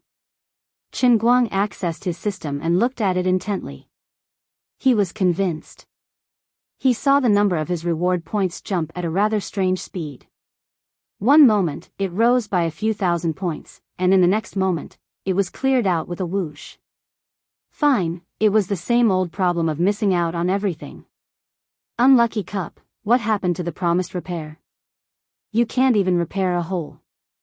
Go back and fix the sewers. 100,000 reward points have been distributed. Please use them wisely. Chen Guang rolled his eyes. There was no need to be cautious. He didn't need to use them. Thank you. Wasn't it too shabby to only give 100,000 points? Previously, he had earned nearly 10 million points from Hades. Though he didn't get any blisters, it was better to have more points. Then, a gust of wind suddenly blew into his face from who knows where. He looked up and saw that the indestructible walls of the labyrinth of chaos were covered in fog.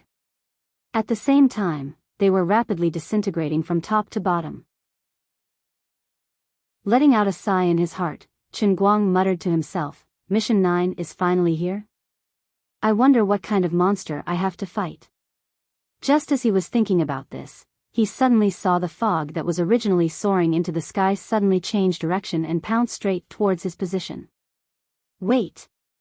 What the hell is this? Is it going to be a divine infusion? But isn't this the energy that formed the walls? Is it going to turn me into a cement man? Besides, shouldn't it be time to prepare for Task 9? Isn't the labyrinth of chaos over? It would be fine if the walls just disappeared. Why is it coming at me? It was a pity that what was happening would not change because of his complaints. In the blink of an eye, he was completely wrapped up in the extremely thick white fog once again. Not only that, even though he had already shut his mouth and held his breath, he was still unable to stop the fog from entering his body through the capillaries on the surface of his body. In an instant, he felt that there was something different in his body. Seeing that the situation was not good, he used a ruthless move. He made the earthen yellow armor on the surface of his body continue to cover up, wrapping his entire body. Not only that, he also solidified the surface of the armor until it glowed with a metallic luster, making it completely airtight. In any case, he had practiced the embryonic breathing technique, so it was not a problem for him to not breathe for a long time. With regards to this kind of unknown power, Chen Guang felt that it was best not to come into contact with it. He had just become a diamond Buddha statue, and in the blink of an eye, he had become a stone statue. If this went on, he would have to change his name to a stone man. However, his resistance only lasted for perhaps less than 5 seconds. In the blink of an eye, the fog was like before, directly passing through space and appearing in his body. Seeing this, he also accepted his fate. Since he could not stop it, he could only say that he was ruthless. Chen Guang thought to himself, I can't be killed after completing the mission, right? Maybe this is an additional reward from the heavenly Holy Grail for repairing the slaughter world? That's good. If I think like this, everything is right. Life is like being forced. Since I can't resist, I'll just close my eyes and enjoy it. In any case, even if I open my eyes now, I can't see anything, only a vast expanse of whiteness in front of me. I'll probably be fine after a while. Maybe, before completely losing consciousness. This was what Chen Guang thought to himself. At the same time, the people outside were also looking at the rapidly disappearing walls of the labyrinth. Everyone also let out a long sigh of relief. It was finally going to end. However, it was unknown who reacted first, but someone said loudly, "Did everyone notice? We didn't hear the notification that Mr. Dang was killed in battle." Everyone shuddered. But there was no notification that he completed the mission either. Then is he dead or not? What are you saying? Can you speak? Do you want Mr. Dang to die? I didn't mean that, I'm just curious. Come on. That's what you're thinking. I can see your complacent expression. If you want to incriminate someone, you can always find a pretext. What do you want? Do you think I'm afraid of you? After the MMA instructor died, the hale and hearty old man became a little more proactive. Seeing that the two of them were getting fiercer and fiercer, he suddenly stood up and yelled, all right, everyone stop talking. We're almost at task 9. If we don't unite, we'll really die here. The quarreling duo was startled awake and stopped using their divine powers. Peasant stood at the side and didn't say a word. She frowned, and her mind was replaying everything that had happened. She had a feeling that no one would believe her even if she told them about it. Though Mr. Dang said that he was an experienced gamer, Peasant felt that the entire game was against him. From the beginning of the mission, to the side missions that were forcefully assigned to him like a thief, to the unfair treatment he received in the labyrinth, there was an inexplicable sense of strangeness. All the signs showed that the gamers and Mr. Dang weren't playing the same game. Just like now, although the process was incomparably ridiculous, his mission was indeed a complete failure. But he didn't die. Even though the labyrinth was collapsing, he didn't die. Something beyond the gamer's understanding must have happened. Forget it, he should be out soon. Let's see if we can ask him directly. Peasant recalled the encounter in Mission 8 and felt ashamed and worried. He felt that he had tricked Mr. Dang badly in the labyrinth, so Dang wouldn't bother with him. If it were Peasant, he would have the intention to kill. Lord Yuting, should we charge in and take a look? If Dang Zheng isn't in a good situation, we can. In the celestial camp, Wethany lowered her voice and used her divine power to shield herself as she spoke carefully.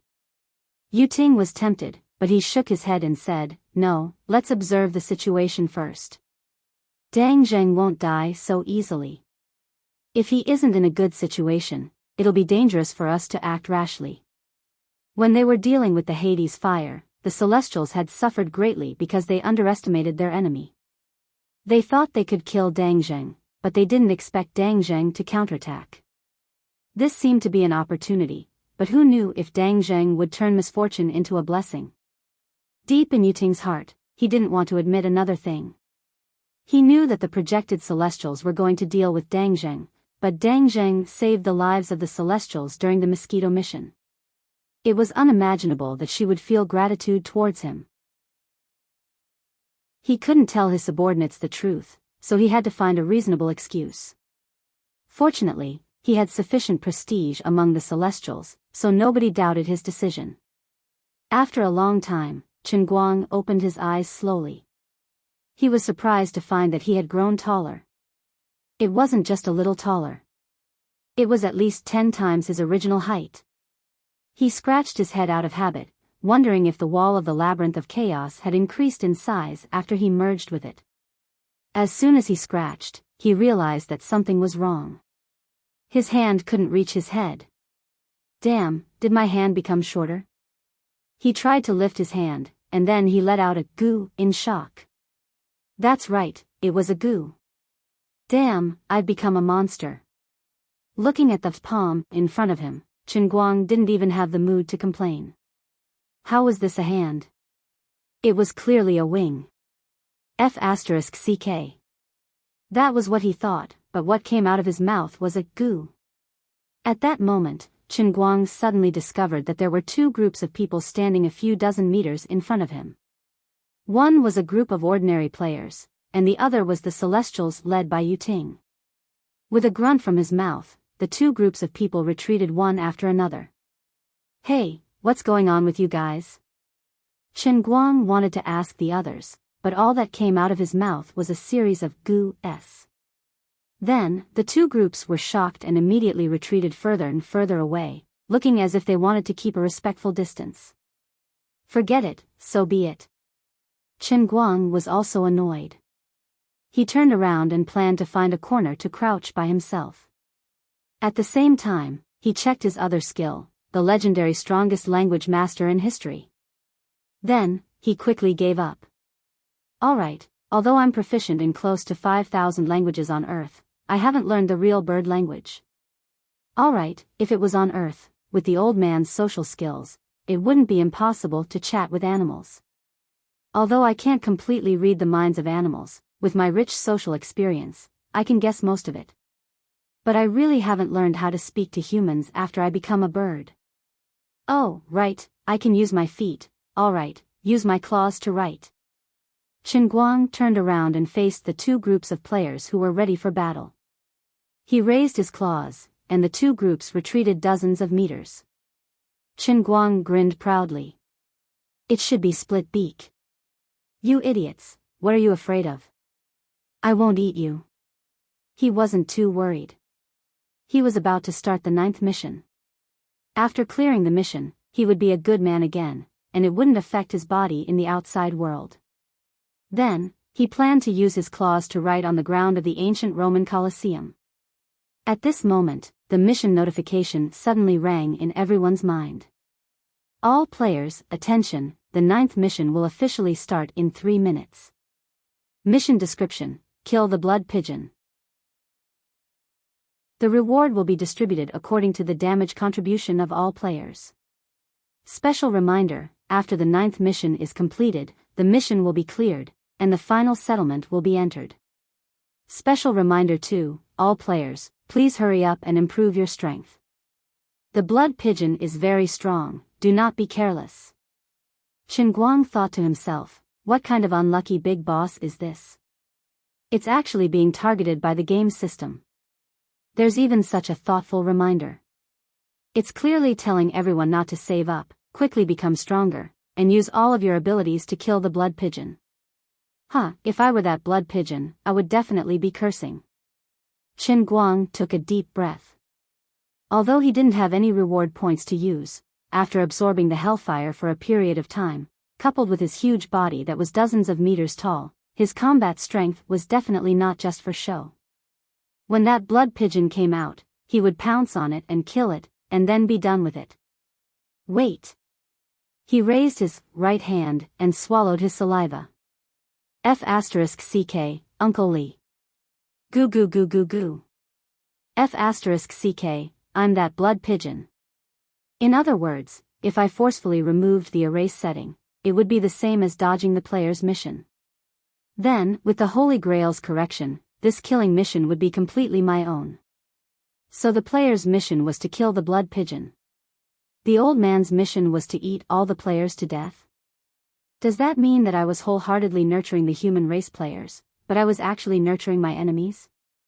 When I saved Yu Ting and the other Protoss, I was also saving my final enemy.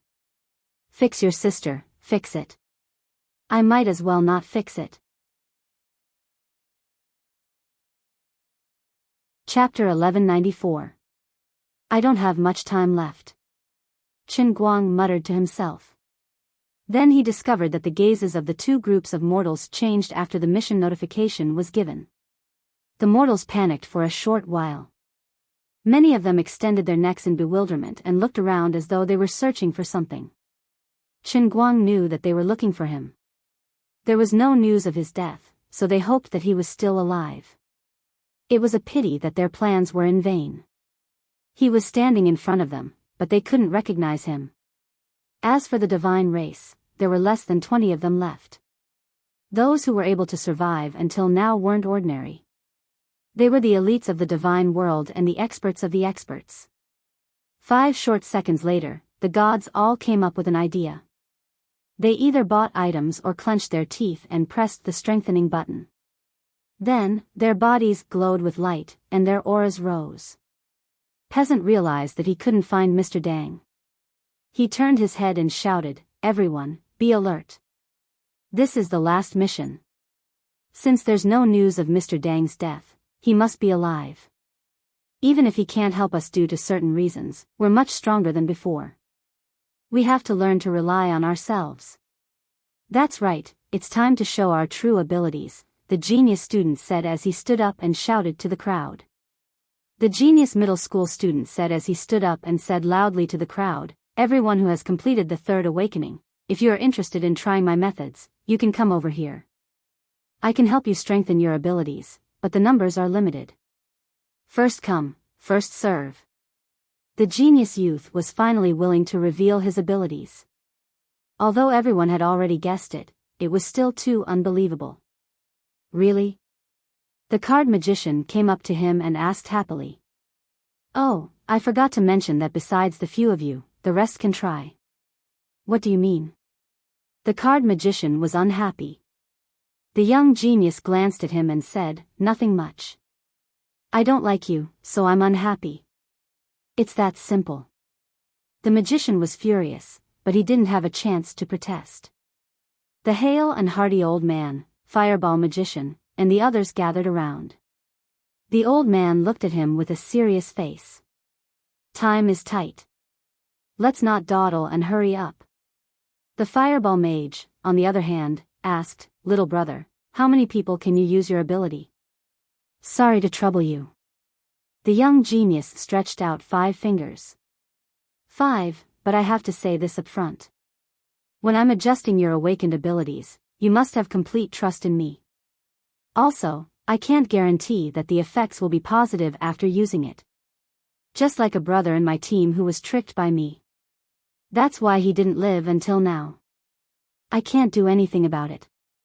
"Are you kidding me? You can't guarantee the effect, and you still want others to trust you wholeheartedly?" "Forget it, I can't do it anyway. Just pretend I didn't say anything." The card magician cursed and turned to leave. Seeing this, the young genius shrugged indifferently. "See, I knew it would be like this. God knows how lucky these people are to be able to survive until now. All right, let's start now." The young man clapped his hands and urged. The rest of them looked at each other for a while. The hale and hearty elder stood out and said, "Let me try first." The rest didn't argue with him. Not everyone was willing to expose their abilities to others. Besides, they knew that with their suspicious nature, it was hard for them to trust others. The process wasn't complicated. The young genius tapped the elder's forehead. After a few seconds, he released his finger. The elder didn't say anything. He turned his head and sat down at the side. Someone asked the elder how the situation was, but he smiled and didn't say anything. He didn't say anything good or bad. While the rest were hesitating, Peasant gritted her teeth and walked forward. "Let me do it." The young genius' eyes lit up.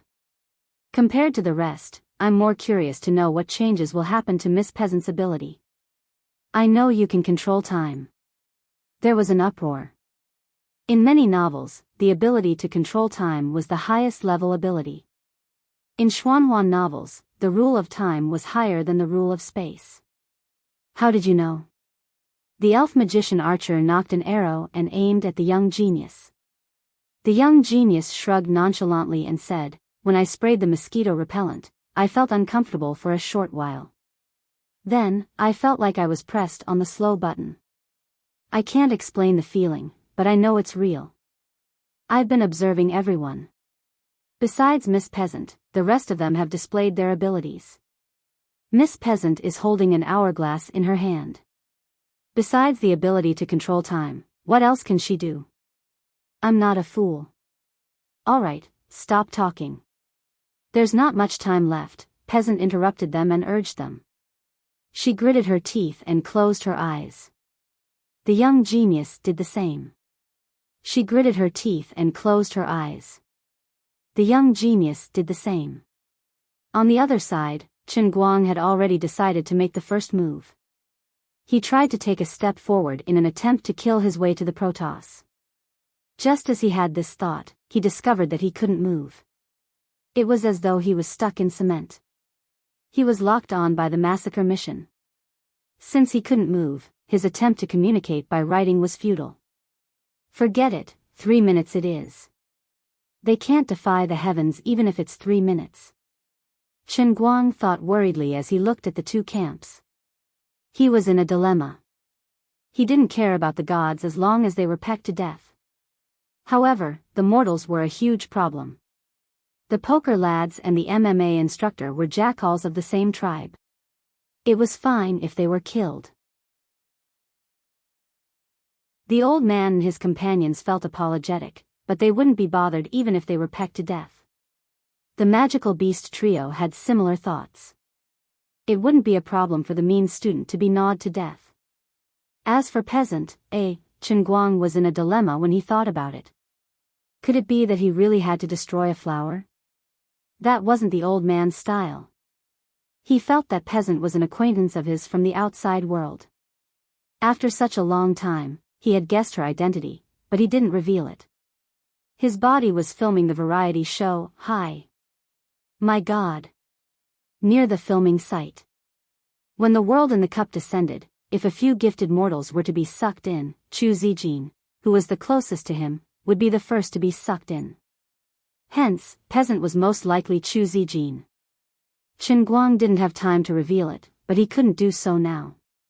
Based on the principle of a dead friend, and a dead friend, Chen Guang was worried about the meaning of the reset. If it was to wipe out all the memories and turn a person into a retard, it would be a huge sin. He would be letting down the party and the people, as well as the motherland. It would also cause Tianguang Media, which was in a bad situation, to lose its backbone. This old man's heart is really tormented right now. It's really hard for me to do this. Gosh. They are trying to kill me. As Chen Guang was muttering to himself, the Celestials and Mortals had completed their preparations. Compared to before the start of Mission 8, the surviving 40 players were like a completely different person. Whether it was their attire or their aura, they had undergone a complete transformation.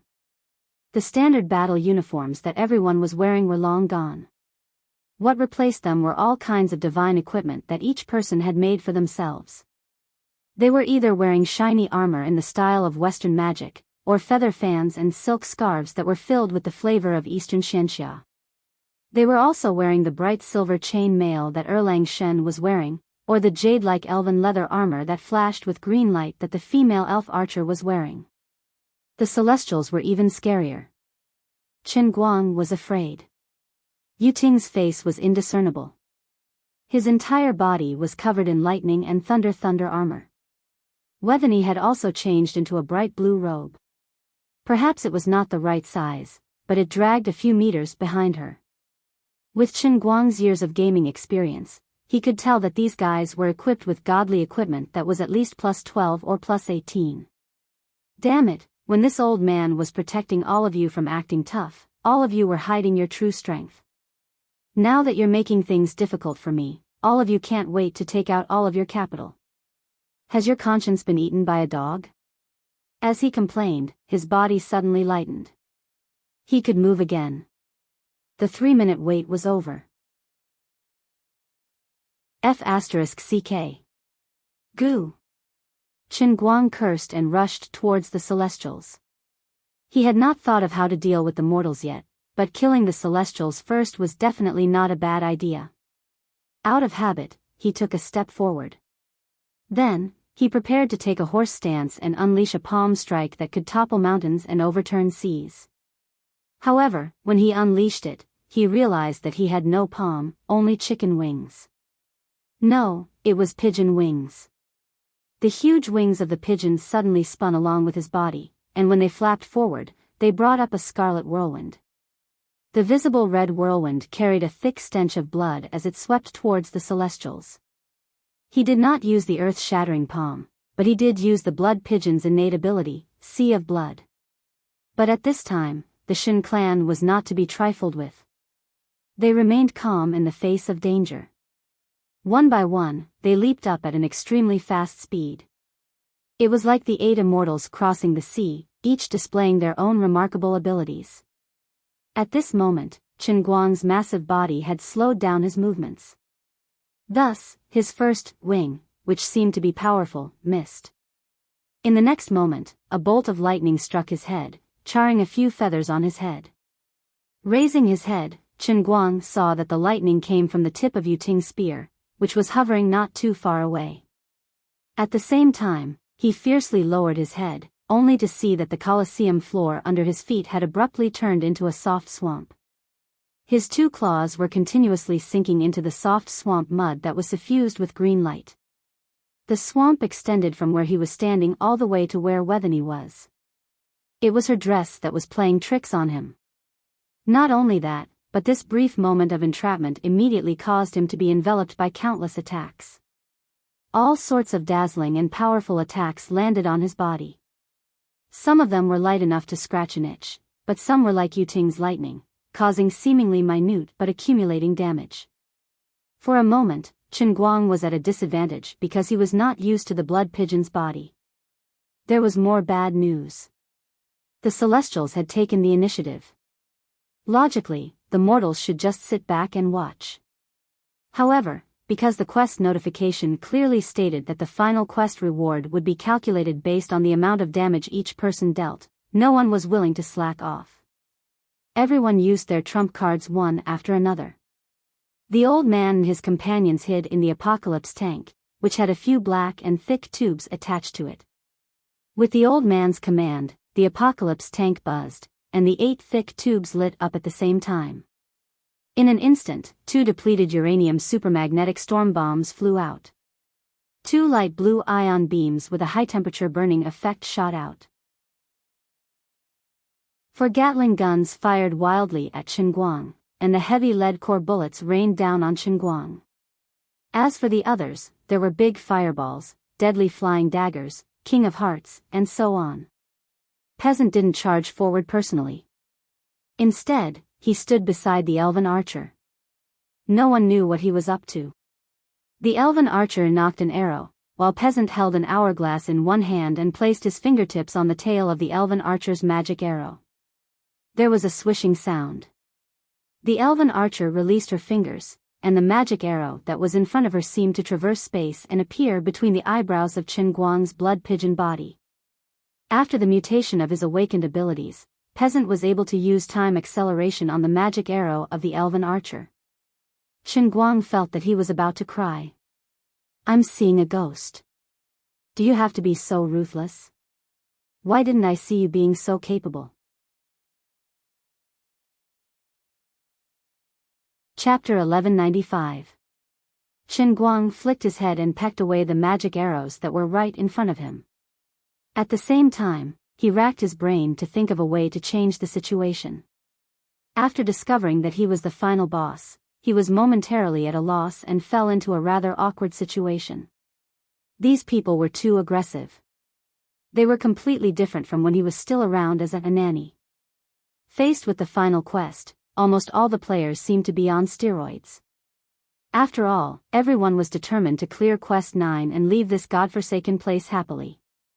As for the rewards that they would receive after completing all the tests, and whether they could leave this place alive, it wasn't something that they cared about. The quest notification specifically mentioned that this blood pigeon was very powerful and terrifying. Therefore, they couldn't let their guard down. They had to give it their all from the very beginning. They couldn't afford to be careless. From the beginning, there were close to 100 people who entered the quest. Now, there were less than 50 people who survived. No one dared to be careless and seek their own death. Of course, there was nothing wrong with the player's attitude. However, Chen Guang, who had transformed into a blood pigeon, was suffering. His current situation was very similar to when he fought the final boss in World of Warcraft. The players had to use all of their abilities to attack the boss. His current state was very similar to when he was fighting in a dungeon. He had transformed into a boss that could only move according to the system settings. He struggled and roared, waving his frightening weapons. However, the players could easily dodge his attacks if they followed the rules. As for the players, they dealt as much damage as they did in the game. Although there wasn't a clear division of classes, the way they displayed their abilities was very similar to that of an online game. However, this boss wasn't a brainless NPC that was completely controlled by a computer program. Instead, it was Chen Guang who had a brain of flesh and blood and could scold people. He couldn't even remember how many times he had cursed in that instant, but it was of no use. What was even more shameful was that in the players' hearts, this gigantic blood pigeon was the final boss. From the very beginning, everyone had treated him as an almost invincible existence, and they had used all their might to bombard him. Unfortunately, the real boss had suddenly changed into a completely unfamiliar body, and now he felt extremely uncomfortable. Of course, the body of a human was completely different from that of a bird. Chen Guang found it awkward to use the various invincible martial arts that he was familiar with. Furthermore, the swamp that Divinity had conjured was quite disgusting. Although it did not seem to cause him any harm, it could trap his claws and render him unable to move. If he was still in human form, Chen Guang would probably be able to fly out with a light body technique. But now, he was like a bloated pigeon. What was even more irritating was that his feet were completely soft, and there was not even a place for him to stand on. Apart from that, a powerful suction force came from beneath his feet, dragging him down. The attacks of the mortal players from afar were like a thunderstorm, never stopping for a moment. Chen Guang's feet were trapped, so he could only flap his wings to block the colorful attacks coming from all directions. Fortunately, even though it was not convenient for him to use the unique skills of the human race, the blood pigeon did have some special abilities. Even a simple flap of its wings could create a bloody whirlwind with a strong smell of blood. It could filter out most of the less powerful attacks in advance. Even the particle cannons from the Apocalypse tank were weakened when they passed through the crimson whirlwinds. The more substantial damage, like the cannonballs and bullets, were able to penetrate the whirlwinds and hit the huge body of the blood pigeon. Though sparks flew, they didn't cause any substantial damage to Chen Guang. The real threat was the mana arrows shot by the elven archers. After peasant used time acceleration on the arrows, the powerful mana arrows became even more mysterious and difficult to capture. They flew at a frightening speed. It was as if the distance between them didn't exist. Thereafter, that delicate lady was ruthless and her arrows were all aimed at Chen Guang's vitals. They were aimed at his eyebrows, his eyes, and his neck. Chen Guang looked at the aggressive mana arrows and didn't dare to hit them. The attacks of the gods were also troubling him. Yu Ting's lightning bolts bombarded his body as though they weren't charging electricity. The rest of the gods threw fireballs, ice cubes, and even fruits. Of course, there were also a bunch of demons that bared their fangs and brandished their claws, shooting various unknown energies. Coincidentally, no one or the god race was interested in taking another step forward. Even those whose awakened abilities didn't allow for long-range attacks chose to spend their last bit of reward points to purchase consumables with long-range attacks from the merchant shop. The Tang Sek Sky Blasting Thunder, Thunderbolt, and Juga repeating crossbows were used. Some crazy galactic enthusiasts even took out their laser guns and aimed them at Qinguang, by Yubiubiu. Qinguang had seen these items in his merchant shop. He even saw the legendary force field shield, which was sold for 100,000 reward points. If he could exchange for it, it would be much easier. It was a pity that he could only dream about it. Yuting's lightning bolt struck his head again. Qinguang was anxious. He couldn't let this continue. Otherwise, he would be killed by the combined attacks of the two factions. This was because he found that after he transformed into a blood pigeon, the invincible talent of the earth-paced exploder had disappeared inexplicably. He wasn't sure if his blood pigeon avatar would be able to revert back to its original form when it was killed. It would be great if he could revert back to his original form, but if he were to die tragically in the boss state, it would be too miserable. He didn't dare to take the risk. At this moment, he suddenly had an idea, and a rather strange memory came to his mind. It was a rather strange martial emperor's unique skill that he had learned in the realm of true martial. It was called Condor Fighting Technique. It came from a non-human martial emperor called the Condor Hero. At that time, Qinguang complained that this character must have been derived from Elder Jinns, the Condor Heroes, by the Heavenly Holy Grail. There was nothing wrong with this, but it was very difficult for him to learn Brother Condor's moves in human form. He had put in a lot of effort and spent almost 5 times the time of learning other ultimate skills before he managed to master this bird-type martial emperor's ultimate skill. Unfortunately, he had never used it since then. Now was the time. Sure enough, as soon as he tried to circulate the inner strength in his body, the originally very uncomfortable and blocked meridians suddenly became accessible in all directions, and he could do as he pleased. Qinguang didn't rush to use the unique skill. Instead, he recalled the process of learning the Condor Fighting Technique in his mind. Although his mind was sealed in the realm of true martial, he still had hundreds of thousands of years' worth of memories. Even if they were solidified in his mind, he had to recall them slowly like a computer reading data. As he recalled, he continued to resist the player's attacks. Finally, after about 10 minutes, he had completely recalled the entire Condor Fighting Technique in his mind. In order to achieve a foolproof effect, he even tried to hypnotize himself. To be precise, he used world-class acting skills. He instilled an extremely strong idea into his mind. Next, the old man was going to act as a bird. It only took about 2 seconds for him to fully immerse himself in the role. Immediately, the players who had been happily attacking him seemed to have sensed the sudden change in his aura, and they all sensed it. Is this bastard on steroids? Why do I feel that something is wrong? The soldier carrying the big sniper had already walked out of his apocalypse tank. His treasure had run out of energy. But their firepower didn't weaken, including the old man. At this time, all of them were wearing individual combat armor about 3 meters tall, each of them looked like miniature Gundams. These Gundams each carried a new type of big sniper, which was quite powerful and caused a lot of trouble for Qinguang. On the other side, the fat household appliance also poked his head out of his super-large electric crane and said loudly, "The pigeon's eyes have changed. It's glowing red." The genius high school student sitting next to the fat household appliance frowned. At first, he didn't say a word, but then he suddenly shouted, "Hurry up and leave." "What? I told you to hurry up and leave. Jump down from here.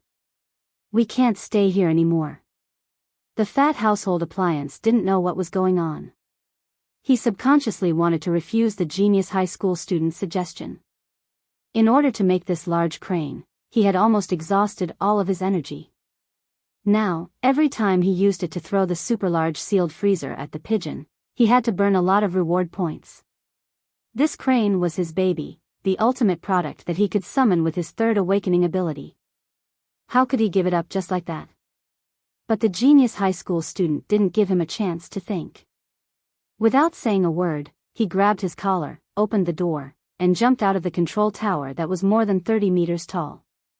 Why is this happening? The fat household appliance shouted in midair. No reason, we're going to die if we don't leave. The genius high school student answered him concisely.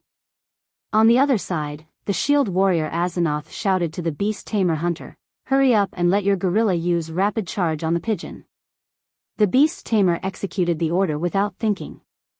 The gorilla that had been standing beside him roared, then charged forward like a cannonball. It even slid across the swamp, then raised its arms and slammed them down at the swamp in front of the blood pigeon. When the gorilla swung its arms, bolts of lightning appeared on its fists. It was very similar to the skill of the Hill King in the Warcraft series, Thunderclap. The boss is about to enter the second stage. The Fireball Magician knew what was good for him, as expected of an experienced online player.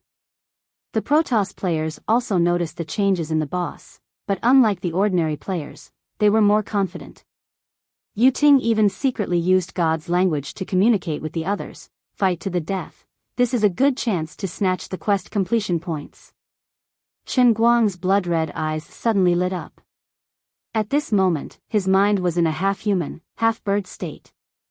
He muttered something, but actually, he was complaining about Yuting's wishful thinking. "You're all corpses, and you still want to snatch the quest completion points from me?" In the blink of an eye, the blood pigeon, which had a third of its body sunk into the swamp, suddenly spread its wings, but it didn't flap downwards. The next moment, the long blood-red feathers on its wings stood up. "It's going to use its ultimate skill," the genius high school student shouted. The fat electrical appliance worker didn't have time to think. He raised his hand and summoned a large pile of old electrical appliances, piling them in front of the two of them as cover. A moment later, a red light suddenly appeared behind the cover in front of the two of them, like the sun rising from the east. Under the horrified gazes of Yuting and the other Protoss players, the tens of thousands of feathers on the blood pigeon suddenly transformed into countless javelins that shot out from its wings.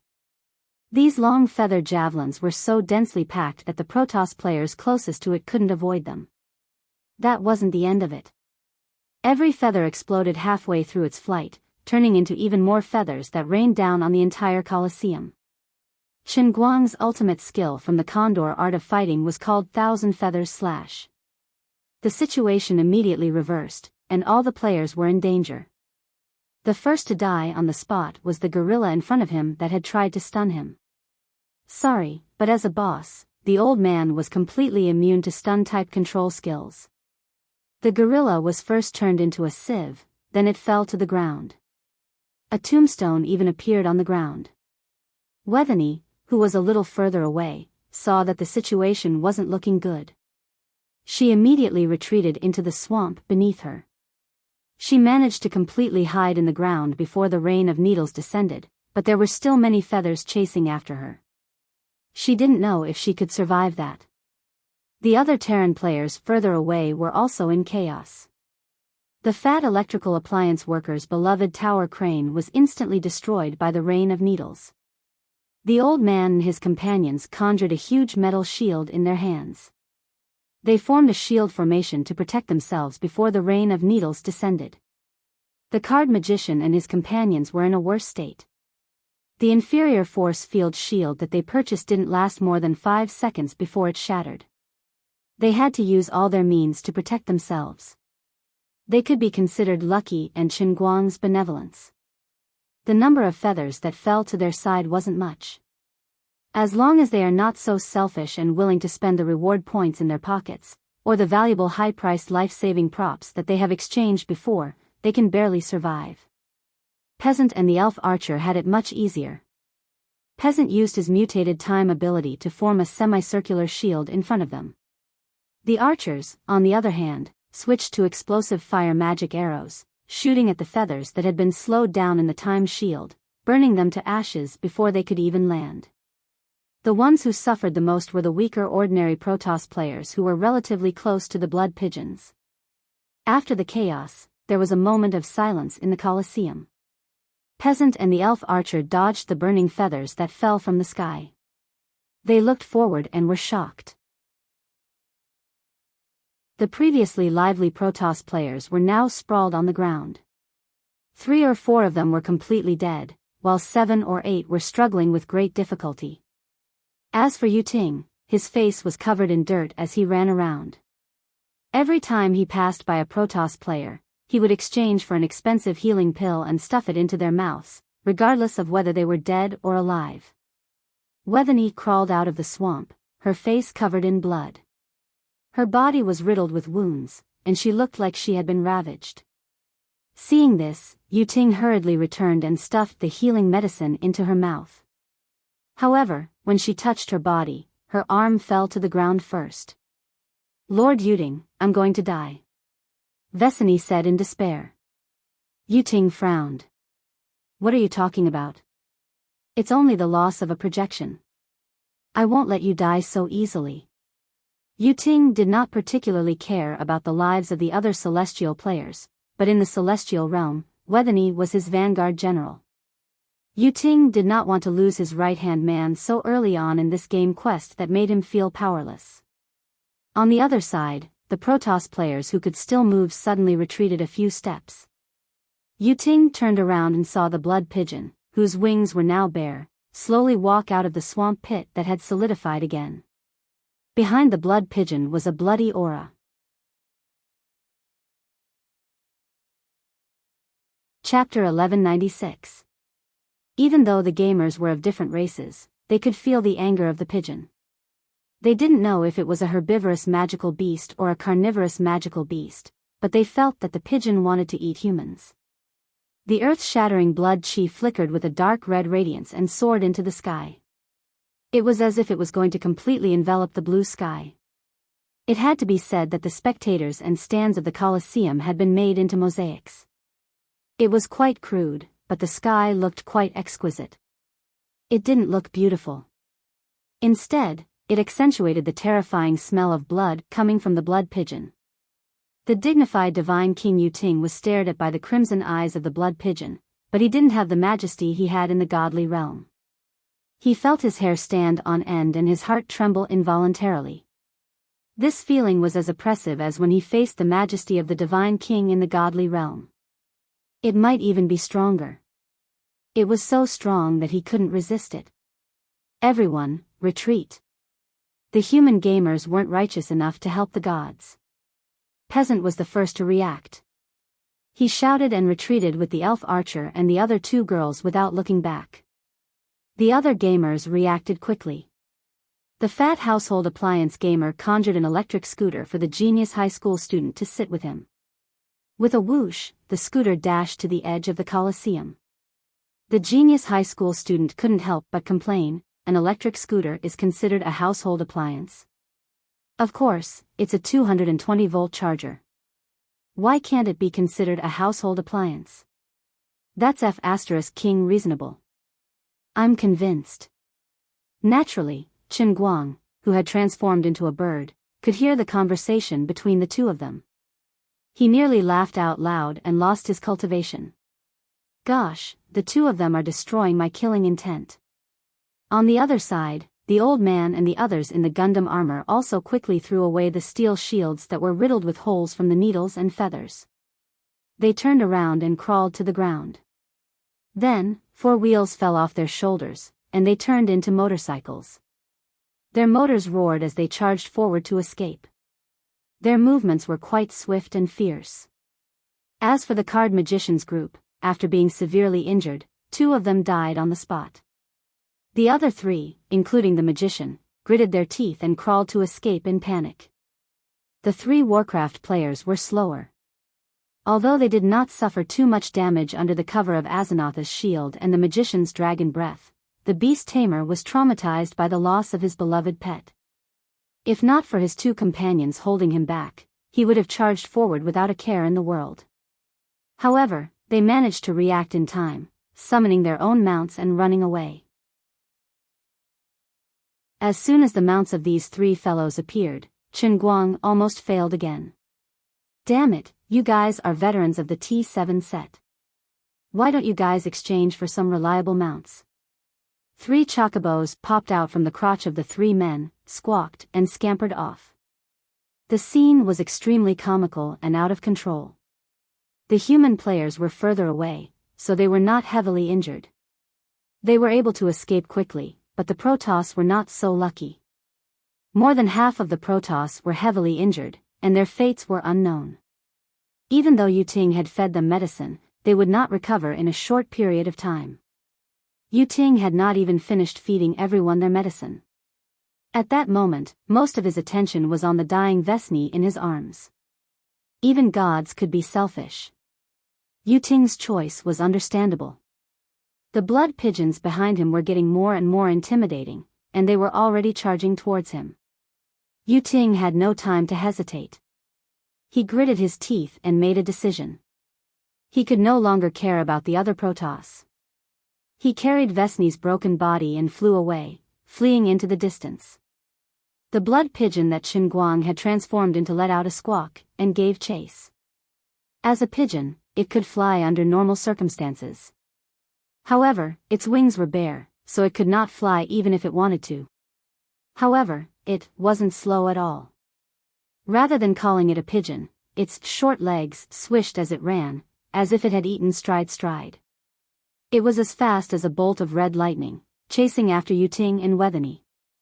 Qinguang, who had completely hypnotized himself into a blood pigeon, had both the intelligence of a human and the battle instincts of a phantom beast. Among all the players, Vesni's attack power was almost non-existent. However, her swamp special skill could cause the most trouble for Qinguang. Kill the biggest threat first. This was the simplest battle philosophy of a high-level phantom beast, the blood pigeon. So, without hesitation, he chose to chase after Yuting and Vesni. As for the other players, he could deal with them later. However, Yuting was not to be trifled with. Now that he had control over lightning, he could run as fast as lightning. He held Vesni in one hand, and held a spear in the other. Plasma sprouted from the bottom of the spear, and the plasma surged into the shape of a flying carpet, which he stepped on. While running, Yuting did not care about the cost. He bought healing items and stuffed them into Vesni's mouth, or sprayed her with a spray. Qinguang chased after Yuting for a while, but not only was he unable to catch up to Yuting, even Vesni was slowly coming back to life. Her severed arm had regrown white bones, and with these bones as a foundation, flesh and blood were slowly growing back. The countless holes on her body were also healing at a speed visible to the naked eye. Seeing that Yuting had even put Wethany down, the annoying Lolita goddess was standing on the plasma carpet beneath Yuting. She even turned around and made a face at Qinguang.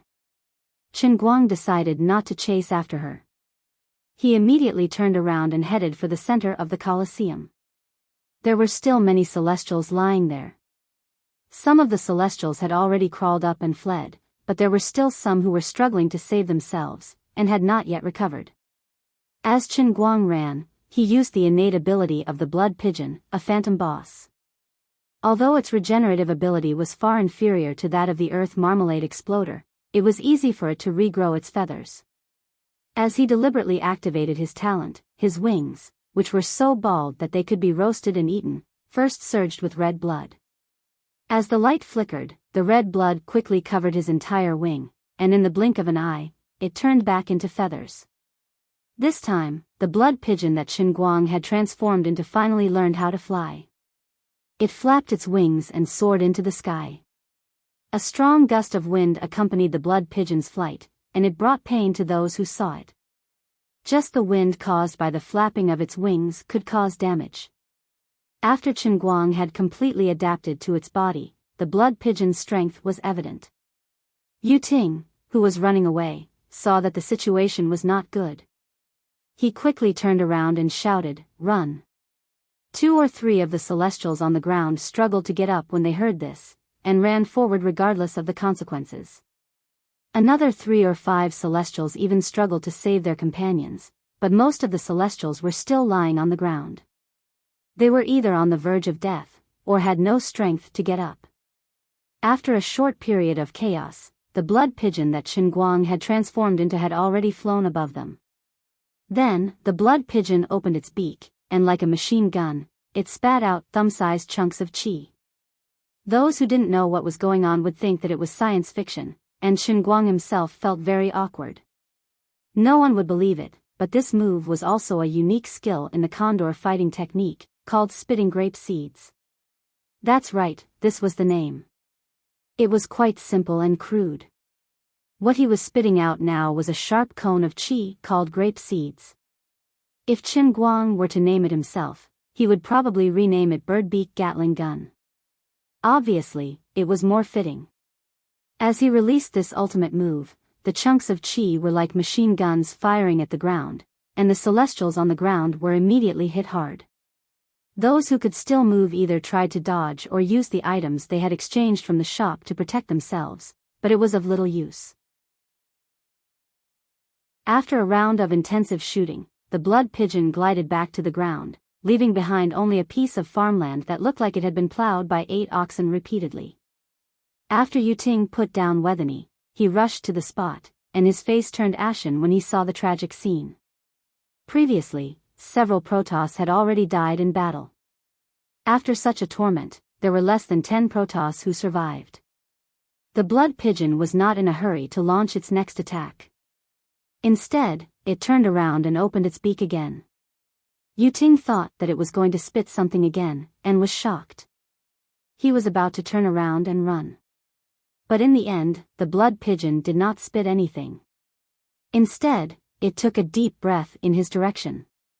About 100 meters in front of Yuting, there seemed to be a black hole in the blood pigeon's beak. The strong suction made people feel like they were in the center of a tornado.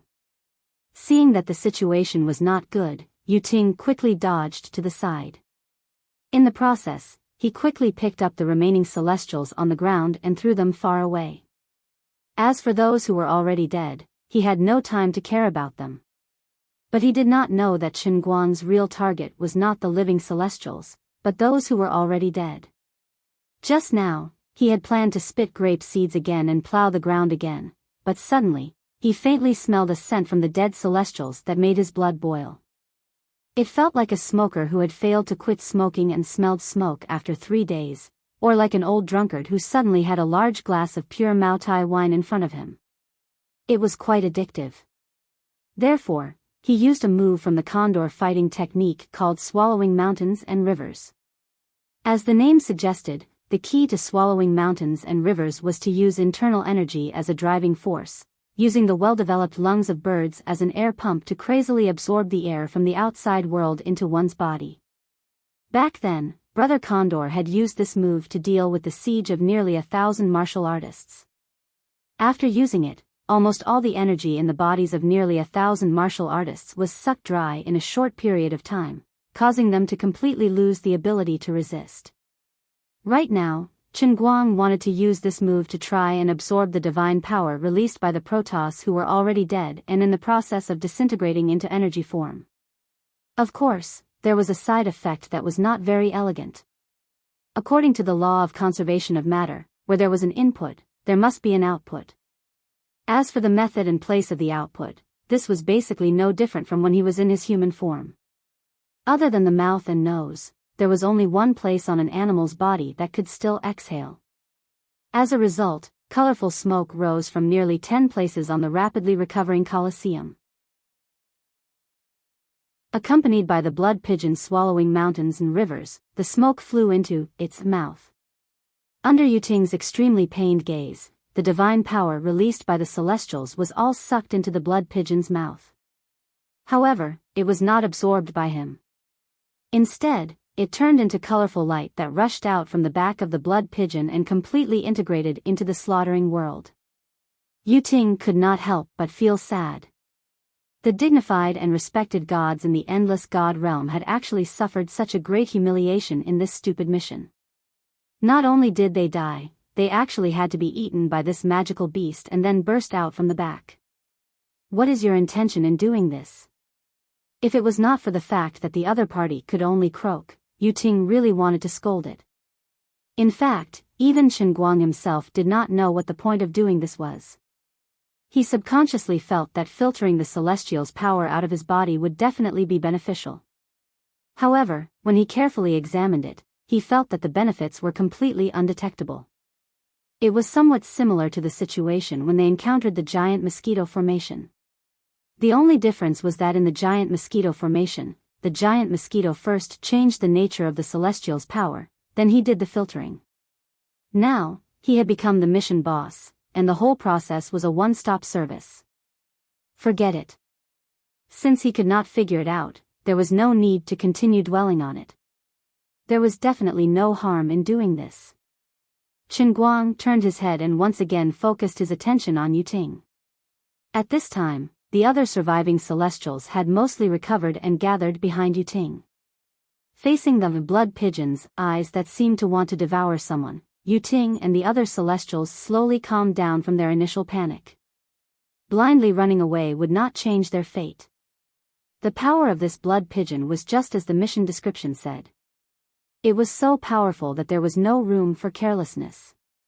Both sides had only fought for 2 to 3 rounds, and half of the Celestials had perished. Everyone, do you really want to wait until all of us are dead before showing your true power? Do you think you can take advantage of our deaths? It won't be that easy, right? Yuting said loudly without turning his head as he stared at the blood pigeon with all his attention. Everyone knew that he was talking to the mortal gamers. The mortal gamers looked at each other before focusing their gazes on the old geezer. At this critical moment, they believed that the older the ginger was, the spicier it was. They would let the older gamers make the decisions. The old geezer hesitated for a while before gritting his teeth and saying, "Let's not hide our abilities. If the Celestials are all dead, we won't have a good time." Qin Guang was anxious. He had not made up his mind to kill the old geezer and his companions, especially Peasant. Now that he had created a situation where he could wipe out the Celestials, how could he allow the mortals to interfere? He did not attack the Celestials immediately. Instead, he flapped his wings and flew backward. Then, he lifted his claws. He began to write on the ground. "Human friends, don't panic. Though I'm a blood pigeon, I'm a peaceful dove. I'm a peace-loving dove. The Celestials came from another dimension and aren't from this universe. They are the natural enemies of us, so we have to kill them. You and I are of the same race, so we can coexist peacefully." Qin Guang wrote the words on the ground swiftly and flew to the side. He changed his mind. He did not intend to tell the mortals that he was Noon. If he had to kill the human gamers, he had no choice. The hunter summoned his magic warhawk and flew over. Then, he used his shared magical vision to read the words on the ground clearly and read them out loud. "Gosh. The perverted blood pigeon is trying to sway us. And it's intelligent. And it's written in Chinese. And it's written beautifully. It's so cunning." After the beast tamer finished reading, he couldn't help but start complaining. Qin Guang, who was flying in the air, nearly plummeted to the ground. "I'm really seeing a ghost. There's something wrong with good writing?" He had boasted that he was a peaceful dove. Why didn't they believe him?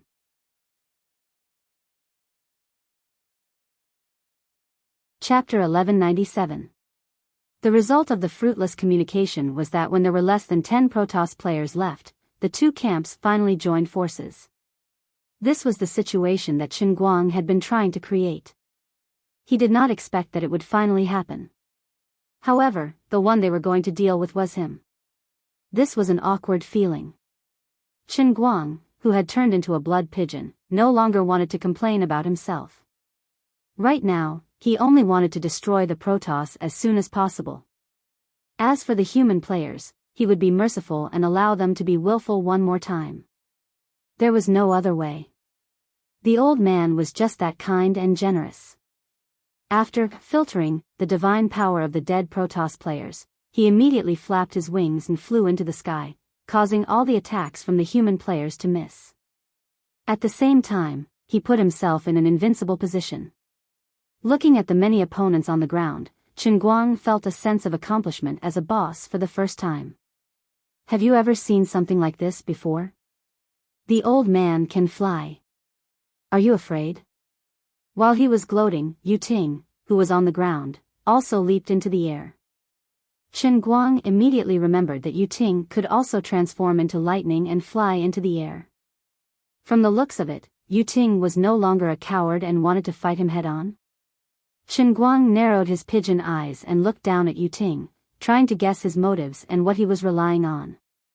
It was obvious that Yu Ting was no match for him. Where did he get the courage to fly into the air and attack him? He took a closer look. Sure enough, the remaining Protoss players, who were scattered in various corners of the Colosseum, had unknowingly formed a formation on the ground. Faint but eerie blue threads were connected to these Protoss players. Not only that, but as time passed, these originally single threads gradually grew more and more branches. These branches were connected together. In addition, there were nearly 10 Protoss at the center of the array. Gradually, the huge Colosseum was filled with an enchanting yet beautiful magic array. I've stalled him. Mortal friends, I have just used up all my reward points to purchase this magic array. This tool is called No Pigeons Under the Heavens. It can gather the power of everyone standing in the magic array. Please take the initiative to stand in the center of the hexagram. Only by gathering everyone's power will we be able to control it. Yu Ting, who was originally on the ground, roared. Lightning surged from his body once more, and he soared into the sky, charging towards Chen Guang. Chen Guang heard his words clearly and found it funny. He thought that he was really a fantasy beast and couldn't understand human language. Do you think I'll let you comfortably store your ultimate move? Do you take me for a fool? Also, do you think those human players will fall for your tricks? God knows what tricks you have up your sleeves. Perhaps the moment ordinary players step into this formation, they will be firmly controlled by you and become nutrients for your doomless formation. How could the old man's players be so stupid? Impossible. Holy sh*t, you guys are so honest. They didn't even bother to check and just stepped in like that? Since when did you guys become so simple and honest? Under Chen Guang's dumbfounded gaze, nearly 20 human players stepped into the eye of the magic array without hesitation. In the blink of an eye, the magic array that only covered the celestial players suddenly became even more dazzling. The mysterious patterns on the magic array continued to grow like spring buds. In less than 2 seconds, the colossal bestial battle arena was completely occupied by Yu Ting's No Pigeons Under the Heavens magic array. As for Chen Guang, who was flying in the air, he had originally planned to fly a little higher and use the ultimate move of condor fighting called 10,000 Eagles Greeting. He wanted to give Yu Ting and his unlucky magic array a vicious blow. Unexpectedly, as he was flying, he suddenly felt his wings tighten. A terrifying force came from below and fiercely pulled him down. He felt as if his wings were being grabbed by a giant. This force was so overbearing that he couldn't resist at all. Chen Guang's upward momentum immediately came to a halt. He turned around and fell headfirst to the ground. The name of this magic array was very strange, but it was so powerful that it made people's hair stand on end. As he fell, he tried to control his body with all his might, but it was all in vain. He couldn't move at all. As for Yu Ting, he continued to fly in his direction. Behind him, lightning flashed and thunder roared. It looked like a fireworks display. He can't move. Yu Ting seemed to be talking to himself, but it also seemed like he was telling someone else. His face lit up with a relieved smile. Chen Guang finally understood. In fact, this guy didn't know what the special effect of the No Doomless formation was. He just wanted to give it a try. It was just that he was unlucky enough to be the one to succeed. Forget it, I'll peck you to death. Although he couldn't move his wings, Chen Guang could still turn his head slightly. He extended his neck and aimed his beak at Yu Ting, who was rushing up from below. Unfortunately, Yu Ting wasn't stupid. Just as the two were about to make contact, he nimbly dodged Chen Guang's kiss of death. He turned and followed the giant body of the blood pigeon as he fell. Then, as he descended, he stabbed the lightning spear in his hand at the blood pigeon's huge back. Now that he had used up all his reward points, the only thing he could rely on was his divine power. Sparks flew from the blood pigeon's back. Its crimson feathers were burnt black for a moment, then returned to normal the next moment. Yu Ting couldn't help but curse inwardly. The magical beast in the last checkpoint was a little too powerful. He had already used all his strength, but he still couldn't break through its defense. As for the other players, they didn't stay idle either. Seeing that the giant creature was really controlled as Yu Ting said, they all used their trump cards and bombarded the stomach of the blood pigeon. With a loud bang, the blood pigeon's huge body fell to the ground, and then there was no sign of life. Of course, Chen Guang wouldn't die so easily. In fact, while falling from the sky, he seemed to have suffered serious injuries, but in fact, they were only superficial wounds. He didn't move now because he was trying to figure out how to use the unlucky no doomless formation. Without batting an eyelid, he tried to kick his legs. The feeling of being completely restrained was gone. He could move freely again. As he had guessed, the no doomless formation was actually a magic formation that restricted the flight of birds. Once it landed on the ground, it would lose its effect. Dead? On the ground, a Protoss looked at Yu Ting and asked carefully. Yu Ting squinted and waved his hand. Everyone stay where you are. Otherwise, the formation's effect will be weakened. I'll go take a look. The effect of the no doomless formation was better than expected. Of course, the players wouldn't give up so easily. Moreover, since Yu Ting had taken the initiative to test the waters, the others were more than happy to see him. If the pigeon was faking it, they wouldn't be the ones to suffer. Yu Ting was on high alert. He approached the blood pigeon step by step. On the other side, Wethany once again summoned a swamp, spreading it along the ground in an attempt to suck the body of the blood pigeon into the swamp. Yu Ting moved closer, raised his lightning spear, and stabbed it at the blood pigeon's head. With a swish, the spear cut through the blood pigeon's feathers. Although it didn't pierce through, it finally left a wound on its head. Yu Ting's eyebrows twitched slightly. It seemed that the formation he had exchanged for was really effective. He just didn't know if this kind of binding contribution could be counted into the final kill contribution. Yu Ting gradually became selfish. Like Chen Guang, he believed that there must be a reason why the massacre mission divided the gamers into the mortals and Protoss factions. In addition, throughout the entire process of carrying out the mission, it seemed that Slaughter World had always emphasized one point, and that was either the damage contribution or the number of people killed. The distribution of rewards seemed to be specific to each gamer, but Yu Ting felt that there was another meaning. Yu Ting's lips trembled slightly, and the mana formation on the ground started to change slightly. The blue light on the magic veined patterns grew brighter and brighter, and gradually, everyone couldn't see the scene in front of them clearly. Yu Ting said loudly, "Don't panic, I'm strengthening the control of the mana formation. Once it's under control, it'll be ours to slaughter. Don't be stingy with your reward points. Completing the mission and surviving is more important than anything else." Are we really that generous? In the human camp, the female elf archer asked Peasant, who was standing not far from her. Peasant looked at the motionless blood pigeon in the distance and frowned. She thought for a while and said, "Besides Emperor Yu Ting, none of us can afford the mana formation. Since we have a chance to kill this boss, we should work together with them." The female elf archer nodded and said, "Indeed. Mr. Dang said that to overcome this crisis, we have to work together with the annoying Protoss. But don't be too generous. We have to have a backup plan." "Alright, don't worry, Sister Peasant. I understand." Peasant had the same thought, and the others had similar thoughts. Though they didn't know what happened to Dang Dang, even if he was gone, they wouldn't forget his instructions. The situation between the Protoss and the humans had reversed. The humans were getting stronger, while there were less than 10 Protoss left. Everyone didn't fear the Protoss, so they didn't oppose working with them. It was like a rabbit being unwilling to work with a jackal. If the jackal became a piglet of the same size as the rabbit, there would be room for negotiation. Everyone had seen the world without pigeons formation in the reward point shop. The price was a few 100,000 points. Yu Ting wasn't bragging. He had spent all his reward points.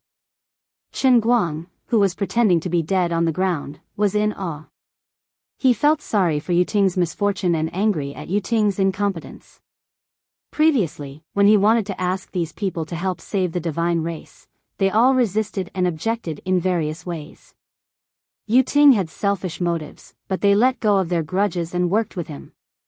Should I really treat them as my own kind? Chen Guang asked himself. He wasn't in a hurry to act, as he knew Yuting's plan. Sure enough, in the blink of an eye, the halo around his body became more and more intense, as if it had really formed a large net to trap him. As for the players of the two factions, they couldn't see anything. The strong light was even worse than the white fog. The ordinary players started to panic, and Yuting once again reassured them. I've got Blood Pigeon under control. I'll be able to focus the mana formation on him soon. The others couldn't see clearly, but Chen Guang wasn't in human form. He had transformed into a big boss bird.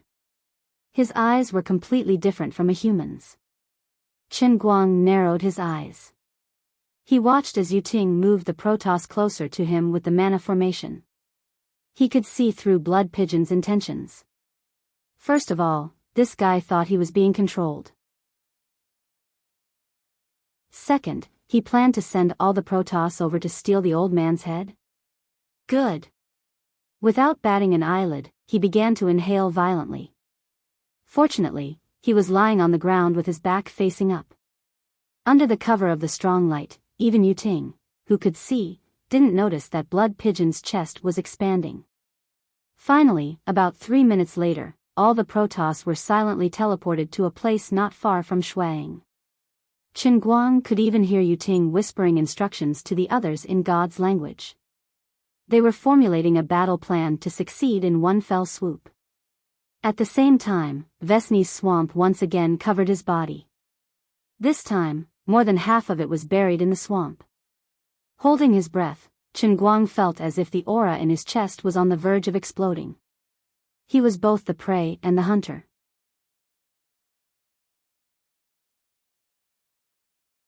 Chapter 1198. Yuting led the celestial race to probe carefully. Chen Guang was also trying to suppress his urge.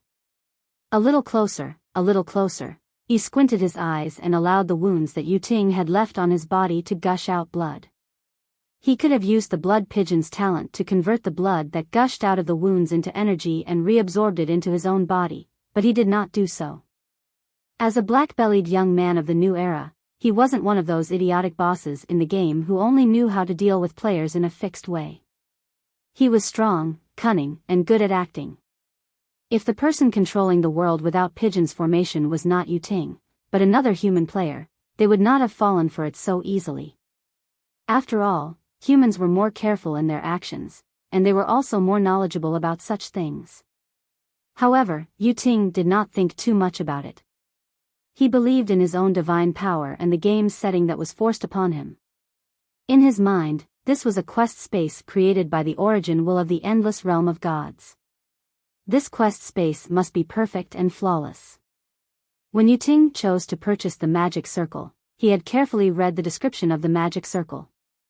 It was clearly written that the magic circle could cause fatal damage to bird-type creatures and completely control them. Up until now, the effects of the magic circle had achieved its goal. Although it was expensive and consumed a lot of energy, as long as they could kill the Blood Pigeon, it was all worth it.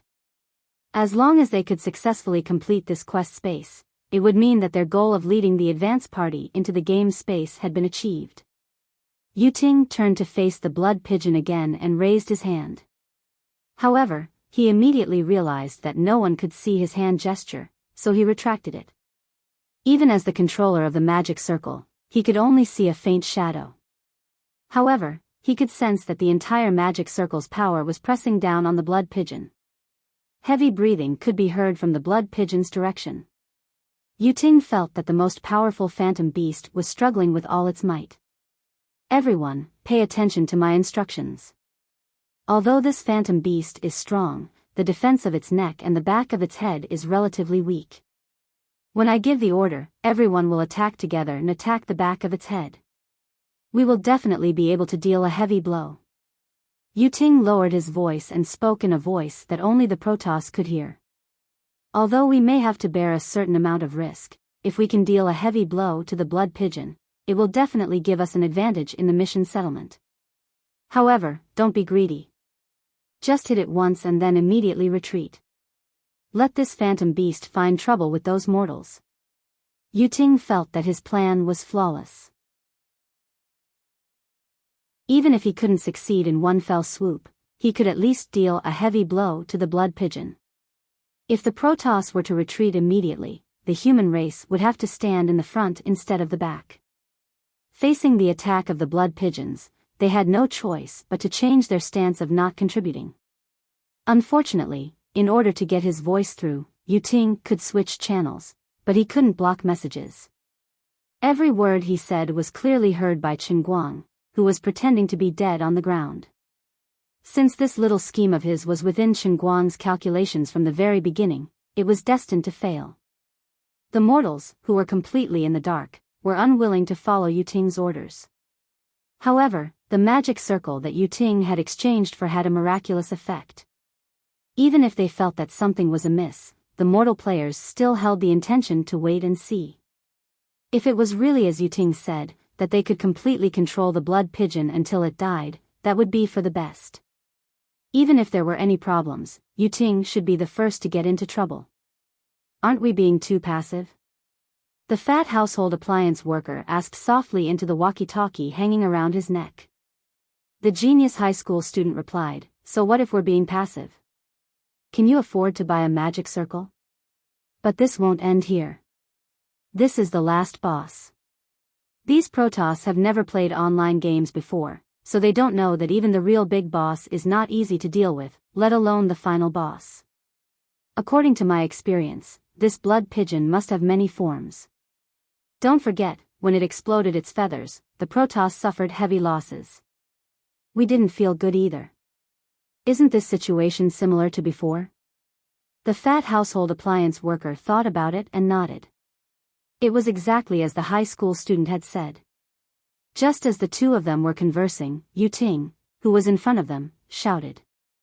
In the next instant, the azure light that had covered the entire beast-fighting coliseum quickly converged on Blood Pigeon, who was lying on the ground. Ting activated the full power of the No Pigeon formation. The blood pigeon turned into a blue lump. It was as if it had been pressed to the ground, unable to move. Nearly 10 Protoss, who were prepared, shot into the sky at almost the same time. Perhaps they were using all of their divine power, or perhaps they were carrying expensive single-use items that they had just exchanged for.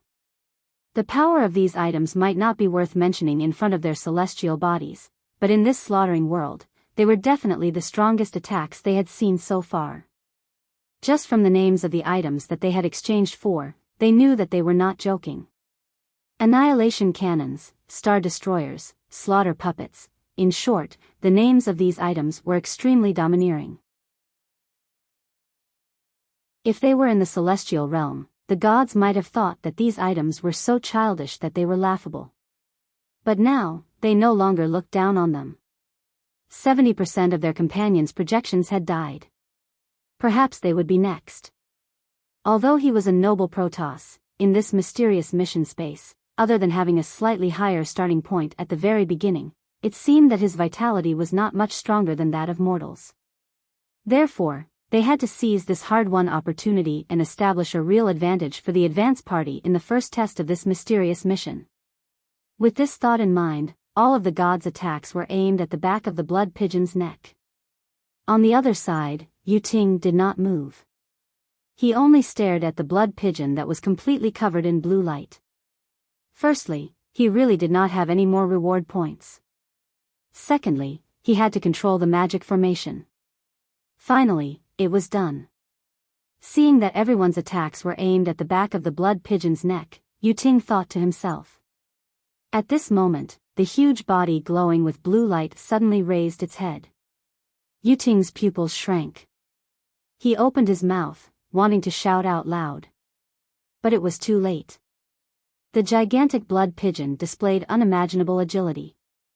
When it raised its neck, it spread its wings and flapped them on the ground. Even though it had hit the swamp that Divinity had conjured, the large area of contact still provided it with enough strength to land a hit. The next moment, the blood pigeon stood upright and aimed its beak at one of the Protoss in front of it. Seeing that the situation was not good, the gods wanted to turn around and retreat, but it was too late. The blood pigeon spat out a silent shockwave from its beak, instantly enveloping the Protoss in front of it. Looking from the side, Ting could clearly see the distortion in space caused by the shockwave. Deep down, Guang was also shocked. He did not expect the power of the blood pigeon's toad spit from the condor fighting art to be so shocking. "I'll kill you with a mouthful of salt soda." He still had enough air in his chest. Guang decisively shook his head. And so, under Ting's desperate gaze, the toad spit swung in a full circle, sweeping through the 7 or 8 Protoss that were flying high and low in the air. But they did not cry out and fly backwards. Instead, they suddenly stopped in the air. Seeing the blood pigeon turn its head to face him again, the blue light that had enveloped its body gradually dissipated. Ting did not look back and turned to run, dragging Divinity along with him. If not for the fact that he could not say it, Guang really wanted to tell him. "Are you stupid? Do you think you're invincible just because you added a magic seal that works against birds? Can't I just stay in the air? What's the point? No one said that birds had to fly, right? Could the magic seal stop ostriches?" But Guang was not at ease. After Ting took Divinity away, the swamp was quickly solidifying, but the fatal attacks from the gods all fell on the ground in front of him. Yes, it was the place where he had swung his head. On the other hand, the ordinary players, who were confused by the sudden turn of events, had no idea what was going on. The ordinary players looked at the gradually dissipating magic seal and wanted to ask Ting, but Ting did not have time to deal with them. At the same time, as the explosion in front of Guang sounded like a nuclear bomb, the gods that had been frozen in the air after being hit by the toad spit suddenly turned into dust and scattered. Dead? They're all dead? The ordinary players were at a loss. The explosion in front of Guang continued. He had no choice but to roll up his wings and protect himself. A strong explosion came from in front of him, and the blood pigeon's huge body was blown away. But before he could fly more than 2 meters, he fell to the ground, as if he had been swatted by a fly swatter. The blue light that had been gradually dispersing actually condensed on his body again. Guang's wings, which had just regrown with great difficulty, were first blasted bare by the explosions before the gods' deaths. What was even more tragic was that he was smacked by the magic array's anti-flying effect, causing him to be in a daze. Guang raised his head slightly, wanting to curse. "I didn't fly on my own. Is it my fault that I was blown away?" Just then, a figure appeared not far away from him like lightning. It was the card magician. He was holding a metal card that was half a meter long in his hand. It was a king card. Then, his eyes flashed fiercely. He swung his body like a discus, and the big ghost in his hand spun and flew towards the blood pigeon's neck. This guy reacted quickly. He actually knew how to snatch the sword.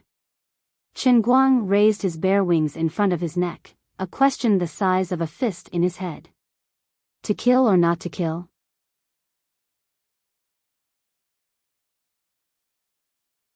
Chapter 1199.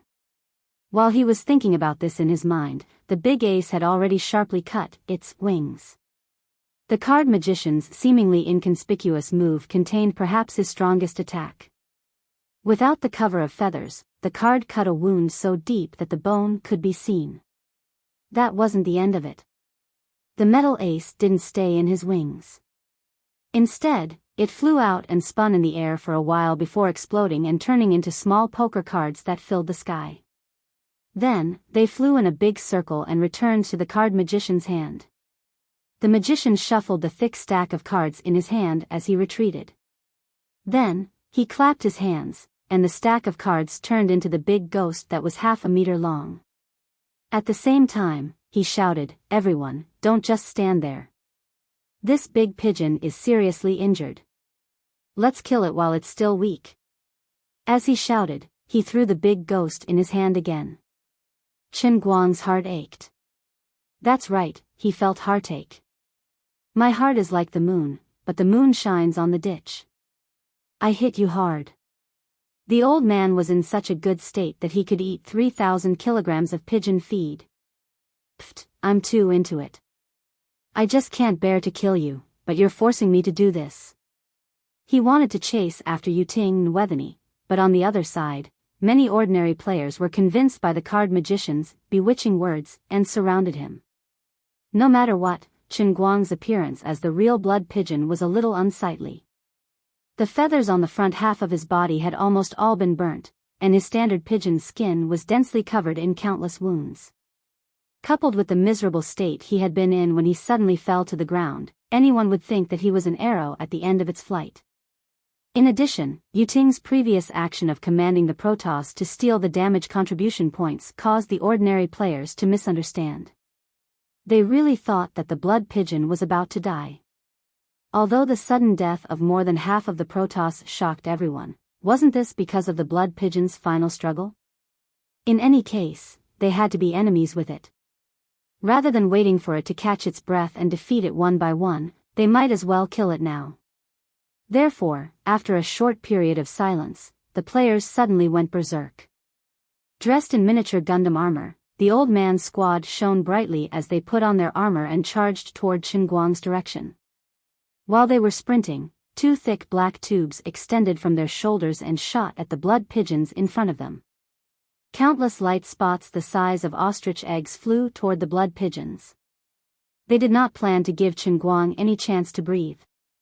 The fatty and the middle school student hesitated for a moment and did not follow up immediately. This was the middle school student's idea. He had a feeling that things were not as simple as they seemed. The pigeon did not seem to be in a good situation, but its aura did not diminish much. Peasant and her two companions didn't move. They left the mana formation and gathered together. Why don't we go and help? If we can kill blood pigeon along the way, won't everything be over? The elven archer asked in confusion. Peasant shook his head and said, No, let's observe the situation.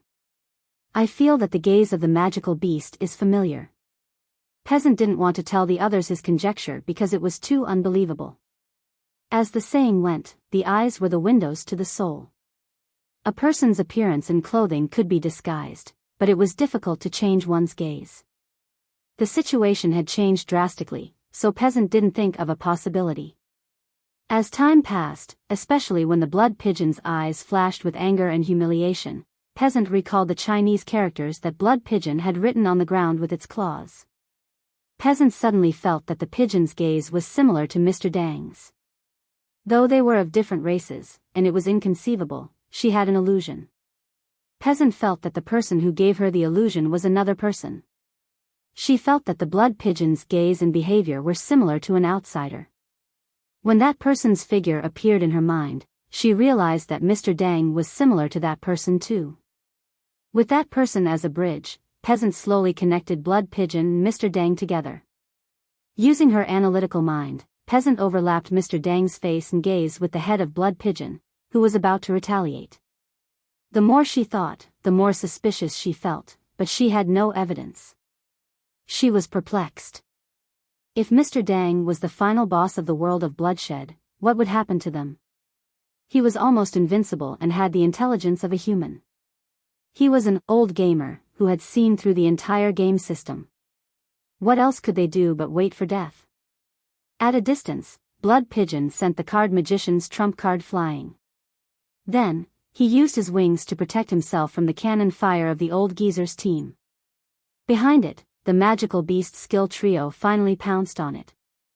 The warrior activated Bloodlust, the fireball magician cast Pyroblast, and the beastmaster summoned his shadow wolf. With a command, the shadow wolf transformed into a stream of light and charged forward. Chen Guang couldn't take it anymore. He understood that since they were on different sides, he would be cruel to himself if he was merciful to others. If he didn't make any changes now, he might really die here if he was worn out from exhaustion. Compared to normal gamers, he didn't have any reward points to use. All his actions had consumed his own energy. Now, compared to the beginning, his mobility had actually declined slightly. So, lad, I'm sorry. Qin Guang shook his head and used his claws to support himself on the ground. Then, he strode forward. The card magician was caught off guard. He wanted to escape, but it was too late. When he was above the card magician's head, Qin Guang kicked up. In the blink of an eye, the azure light that had dissipated long ago returned to his body, and he smashed down like a cannonball, slamming into the ground. Qin Guang expressed that his experiment was a success. Unfortunately, the no pigeon under heaven array still hadn't exhausted its energy. The principle behind it was also simple. He had to maintain a certain part of his body in contact with the ground, or it would trigger the flight restriction. This brought him a lot of inconvenience, but it also had its benefits. Propping himself up from the ground, Qin Guang shook his head again and ran to another person who was very close to him. Everyone retreat. The boss has entered a chaotic attack state. The electrical appliance fatty shouted with a loudspeaker. Qin Guang ignored him. In order to make himself more ruthless, Qin Guang completely hypnotized himself to forget his human identity. He really turned himself into a phantom boss in a killing mission. For a moment, he was full of murderous intent and pursued efficiency. He only wanted to reduce the enemy's life force as quickly as possible. He killed the shadow wolf in front of him with a casual claw. His second choice was the magical beast warrior closest to him. The magical beast warrior used a cover skill and dashed to his teammates at the speed of charge. But the blood pigeon suddenly opened its beak, and a sound wave came from behind, messing up the warrior's escape route. He couldn't control himself and turned back to the blood pigeon. Only when he was close to the blood pigeon did he barely regain control of his body and try to raise his shield. The blood pigeon lowered its head and pecked down like a chick pecking at rice. The giant beak rammed into the spiked rampart of Azonoth. There was a loud noise.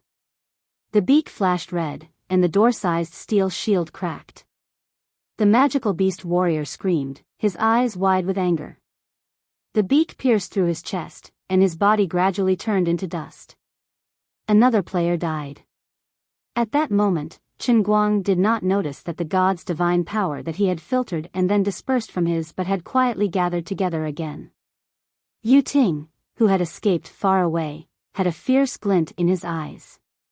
He made a difficult decision. In the depths of Yu Ting's mind, the unwilling cries of nearly 50 Protoss players rang out. Lord Yu Ting. No. No. Yu Ting, are you crazy? What are you doing? Yu Ting. I won't let you go when we return to the divine realm. It turned out that the seemingly dead Protoss still had their divine souls in this mission space, even though their projected bodies had collapsed. Once the mission was over, these divine souls would return to their real bodies. But now, Yu Ting was using the power given to him by the origin of the divine realm to control the scattered divine souls of the Protoss, and then gather all of their divine power together. His goal was simple. He would gather the divine power of the gods together and then detonate it. Under normal circumstances, Qin Guang would definitely be able to detect Yu Ting's sneaky trick. But right now, in order to kill the human players without any qualms, he had hypnotized himself a little too much. After pecking the warrior to death, Qin Guang pounced on the magician. The magician first used flash and teleported, but Qin Guang chased after him. The magician's flash skill was still on cooldown. Helplessly, he raised his hands high, and with his position as the center, his body was instantly frozen by a glowing layer of ice. This was the ice block that mages use to protect themselves in World of Warcraft. It could temporarily enter a state of invincibility. But this was meaningless.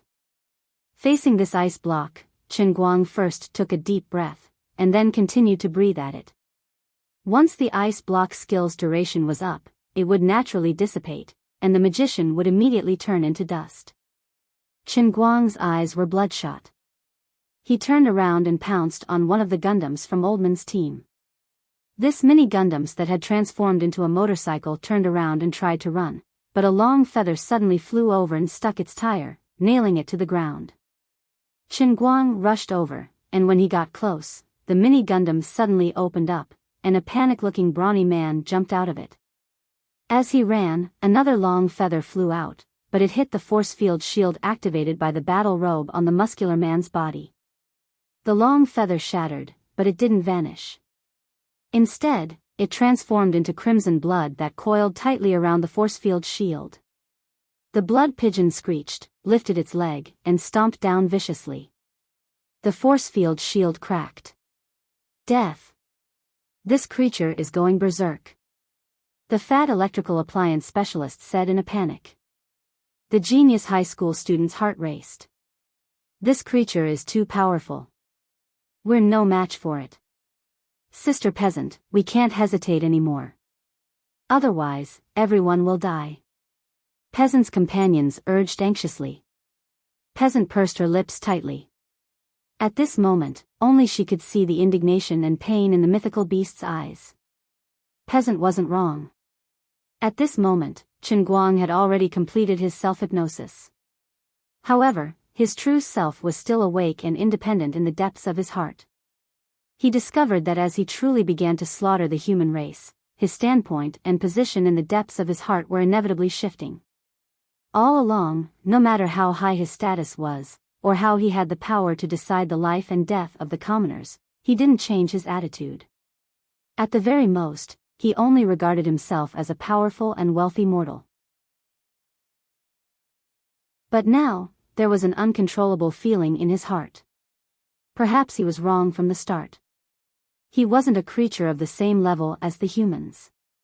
He was like a child who was fed by wolves and had to return to human society sooner or later. In the process of killing, he awakened the instincts of a high-level creature that viewed life as grass and mortals as ants. Would he become like Yuting and the other Protoss? What could he do? Stop killing and wait for death with his eyes closed? Accept the consequences of failing the mission with a ridiculous reason and then be killed by the heavenly Holy Grail?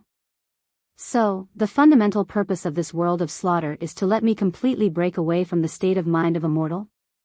Did he have to pay such a heavy price to upgrade the heavenly Holy Grail from the second level of one-line sky to the third level of cloud elephant sky?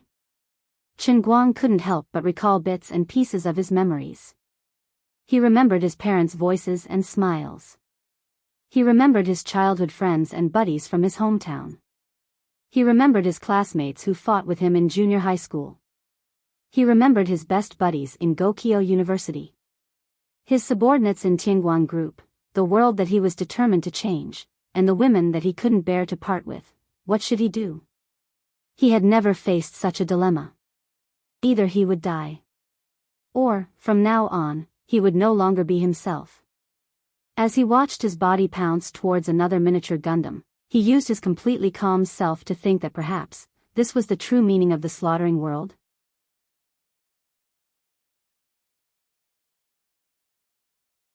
Chapter 1200. Just as his mind was in chaos, a formless and terrifying force quietly approached his huge body. It was the power of the god race that Yuting had gathered again. But Yuting was not in a hurry to detonate it. Instead, he let the power that was mixed with his divine power and soul stick closely to the back of the blood pigeon, and then continuously seeped in like water. As for Qin Guang, even though his mind had long been tortured by the dilemma, his body continued to chase and kill the players around him with the instinct of the blood pigeon's phantom beast. It was said that after an actor got into character, there might be a situation where he couldn't get out of character. In the past, this kind of thing would never happen to Qin Guang, who was the world's best actor. But this time, he found himself in an extremely awkward situation. His mind was extremely clear, but he couldn't control his body at all. The blood pigeon's huge body might be acting according to the instinct of a real phantom beast, or it might be driven by the second personality that he had used his acting skills to hypnotize himself. What made him feel the most helpless was that he was extremely calm and clearly watching everything that was happening, but he couldn't stop it. In other words, he didn't know what choice he should make at this time. Should he go against the self-restraint that he had all along and choose to walk the path of becoming a god? Or should he forcefully take back the control of his body, let these mortals go, and then accept the outcome of the mission failure, so that he, the master of the Holy Grail, could personally feel the mystery of the so-called reset? Perhaps self-sacrifice could make him look great, but he was unwilling. Besides, there were too many changes in the mission of the realm and cup this time, so he couldn't help but worry about everything in the outside world. Perhaps, the real world had completely invaded? Then, his reality might no longer be the reality of the past?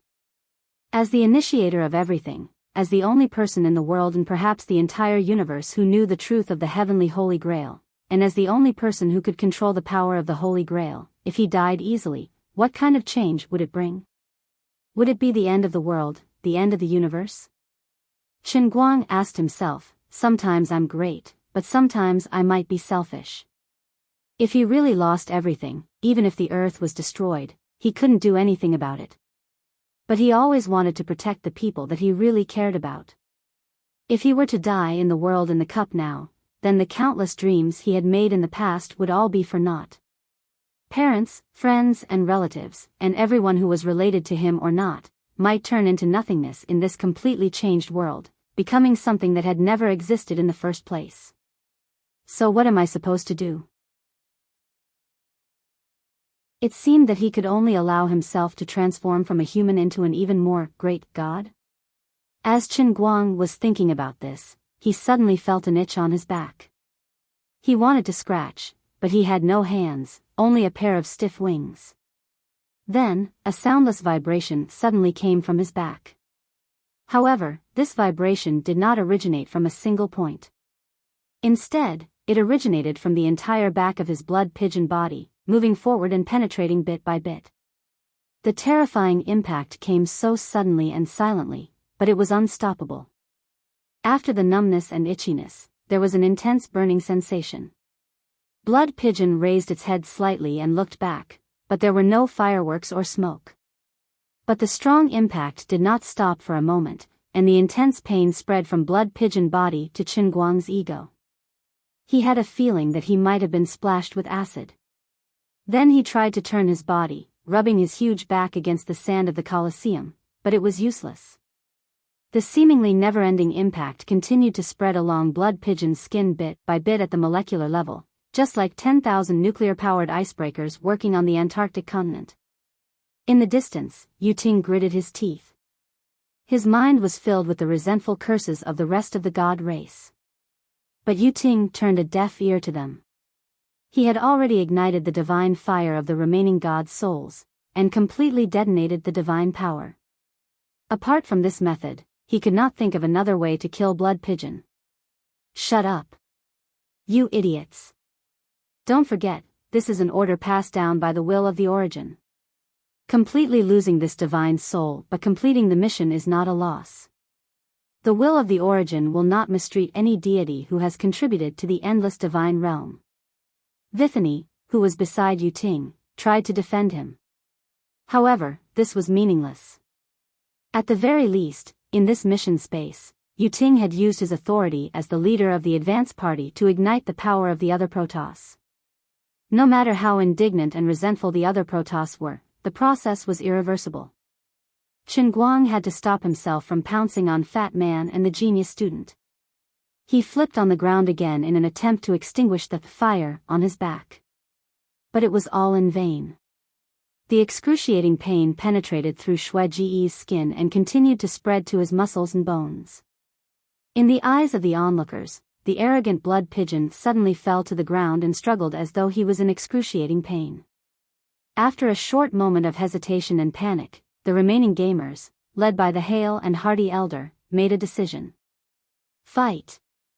Mr. Dang was right. If the celestial gamers perished, the mortals would be next. Against Blood Pigeon, who had entered the third stage, without Mr. Dang, the strongest MT and the strongest damage dealer, the mortals had no hope. Let's do it, Sister Peasant.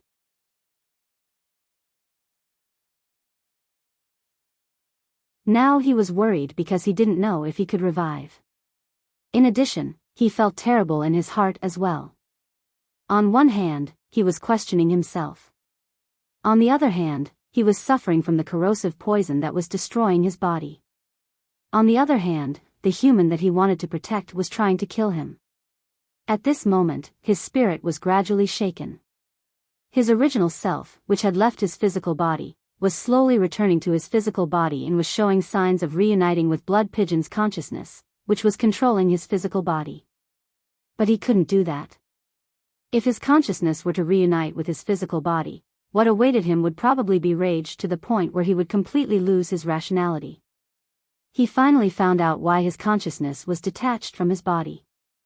It was the after effect of using the meditation technique in the labyrinth of chaos. The after effect was about to dissipate because of his emotions. The elf archer's magic arrow pierced his throat and penetrated downwards. The arrow transformed into pure destructive energy that destroyed the blood pigeon's chest. Intense pain came again. The blood pigeon turned around angrily, flapped its wings, and roared. But just as it was about to pounce, there was a loud noise behind it. Blood spurted out like a fountain. This time, the blood pigeon's entire back was gone.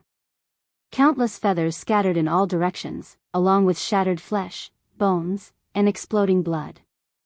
When the bystanders looked over, they only felt that this huge blood pigeon had turned into a huge flower of blood that had suddenly bloomed. This explosion sent the blood pigeon flying forward again. Her feet left the ground by accident, and she was immediately suppressed by the last remaining force of the magic array. The flower of blood was flattened as if it had been smashed by a spatula. The blood pigeon's huge body trembled, but it didn't move anymore. Is it dead? The fat man tried to throw a microwave at the pigeon, and even smashed it into its body, which was still gushing with blood. Chen Guang's second personality in the blood pigeon's body collapsed under the sudden burst of pain. His real self was being pulled by an unknown force, trying to get back into the blood pigeon's body. Even Chen Guang felt sad when he saw the blood pigeon's miserable condition. He tried to resist it. On the one hand, he tried to form a new consciousness in the blood pigeon's body, and on the other hand, he tried to use a method to calm his own consciousness. But it was all in vain. Although it was a mental method, it still needed the cooperation of the three aspects of essence, qi, and spirit. His bird body couldn't use complicated human martial arts at all, not to mention that he was seriously injured. While tearing at the blood pigeon's body, he resisted at the same time. The struggle of consciousness made his mind fall into another extremely mysterious realm. His soul was suddenly separated from the blood pigeon's body, and he could even look down at himself. He was still alive, but his soul had left his body. But the body that left his body was not his real body. Besides, he existed in this world of cups as a spiritual body. Even if he had a physical body, it should be a fake body created by the energy of the world of cups. No matter how real the feeling was, as the master of the Holy Grail, the experiencer of the world of cups, and the real sufferer of the test, he had a clear understanding of it. He knew in his heart that this body of his was fake. But now, even his fake body had been inexplicably stripped away. Chen Guang's mind stopped at the same place. Looking at the blood pigeon's miserable condition, he felt like he was flying freely in this world of cups after being separated from his body. He wanted to stay awake, but he couldn't control the strong feeling of separation and the endless expansion of the tentacles of his mind. Everything in the Colosseum seemed to be touched by the tentacles of his mind. Not only that, his consciousness kept spreading to the sky above his head. At this moment, he felt like he had become one with the Colosseum of the slaughtering world, but at the same time, his soul was being pulled into the blood pigeon's body. It was a painful torment, but it was also an unparalleled pleasure. He seemed to be gradually turning from a mortal to an omnipotent and omniscient god, but on the other hand, he was a heavily injured pigeon struggling on the ground, unwilling to die. His illusory body was dying, but his real soul was expanding infinitely. The threads of his mind, like the tentacles of a jellyfish, spread upward over the 1-kilometer diameter Colosseum, and kept going up and up.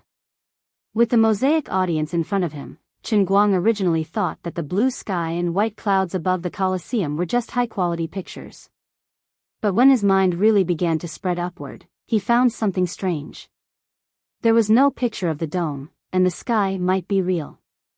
But there was no limit to the upward extension of his mind, and his left and right were still trapped in the 1 kilometer diameter of the cylinder.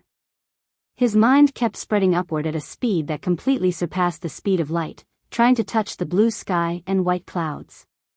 This was not his active behavior, but he couldn't control his mind at all, just like water that couldn't control itself from spreading in a sponge.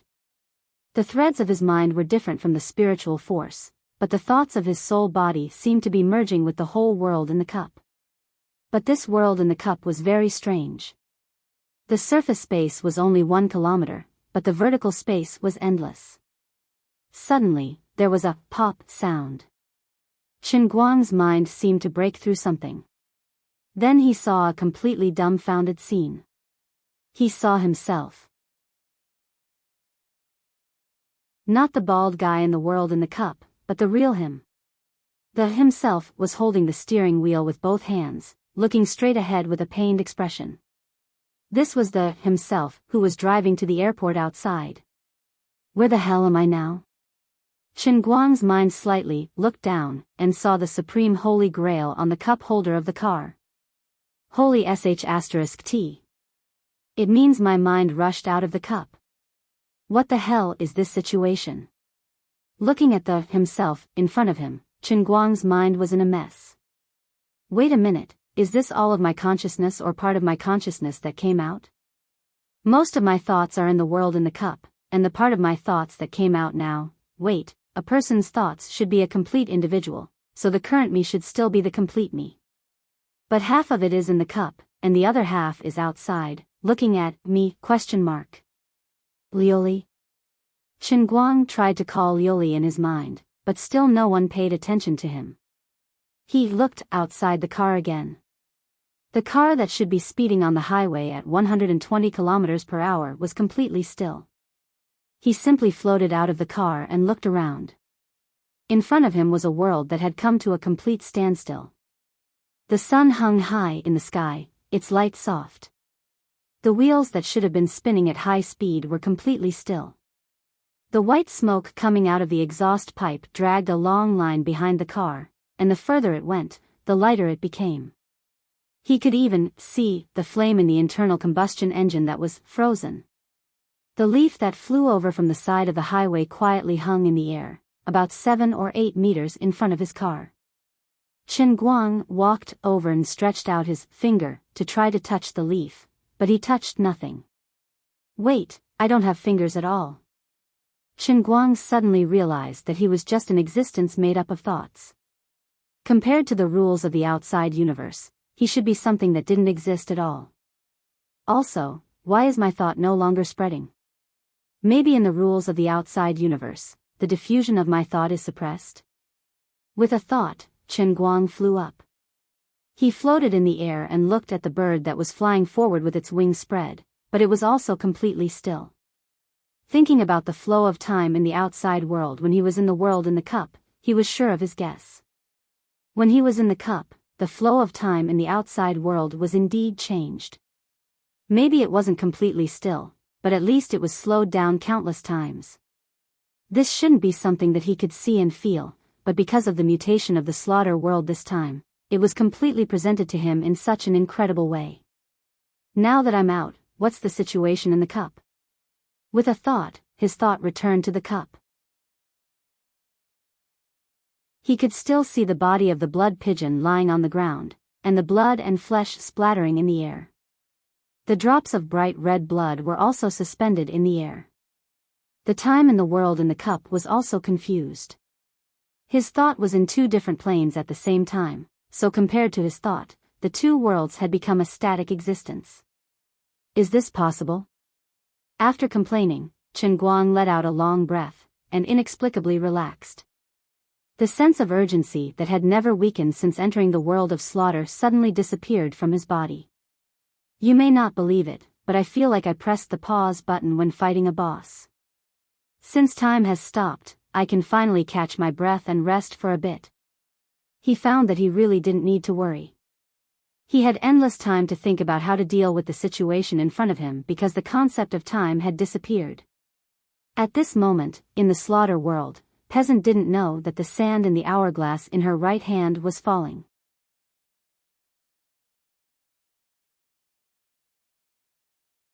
Chapter 1201. Since he was already outside, Chen Guang stayed next to the car for a few minutes. He had an idea. He simply flew straight out and headed in the direction of Lalai County. Strictly speaking, he couldn't be called flying. He could only be considered floating, but his speed wasn't slow. In ancient times, Fan Juqing committed suicide to meet Zhang Zhao. The ancients had a guess about the speed at which the soul drifted. It was about 1,000 miles a day. In the past, when Chen Guang read this story, he was stunned. He felt that the person named Fan Juqing died too casually and honestly, and he let down his family. As for the soul traveling 1,000 miles, he used to think that it was all nonsense. Now that this kind of thing happened to him, he had to believe it even if he didn't want to. As he floated, he thought. Although the ancients were very imaginative, they were still lacking. With my current flying speed, it's not just 1,000 miles a day. I can't even go as fast as 10,000 miles per hour. In his perception, only a few dozen seconds had passed at most, and he had already appeared in the sky above Lalai County with a whoosh. Of course, compared to the outside world and other people, perhaps not even a second had passed. Everything was still in a state of stillness.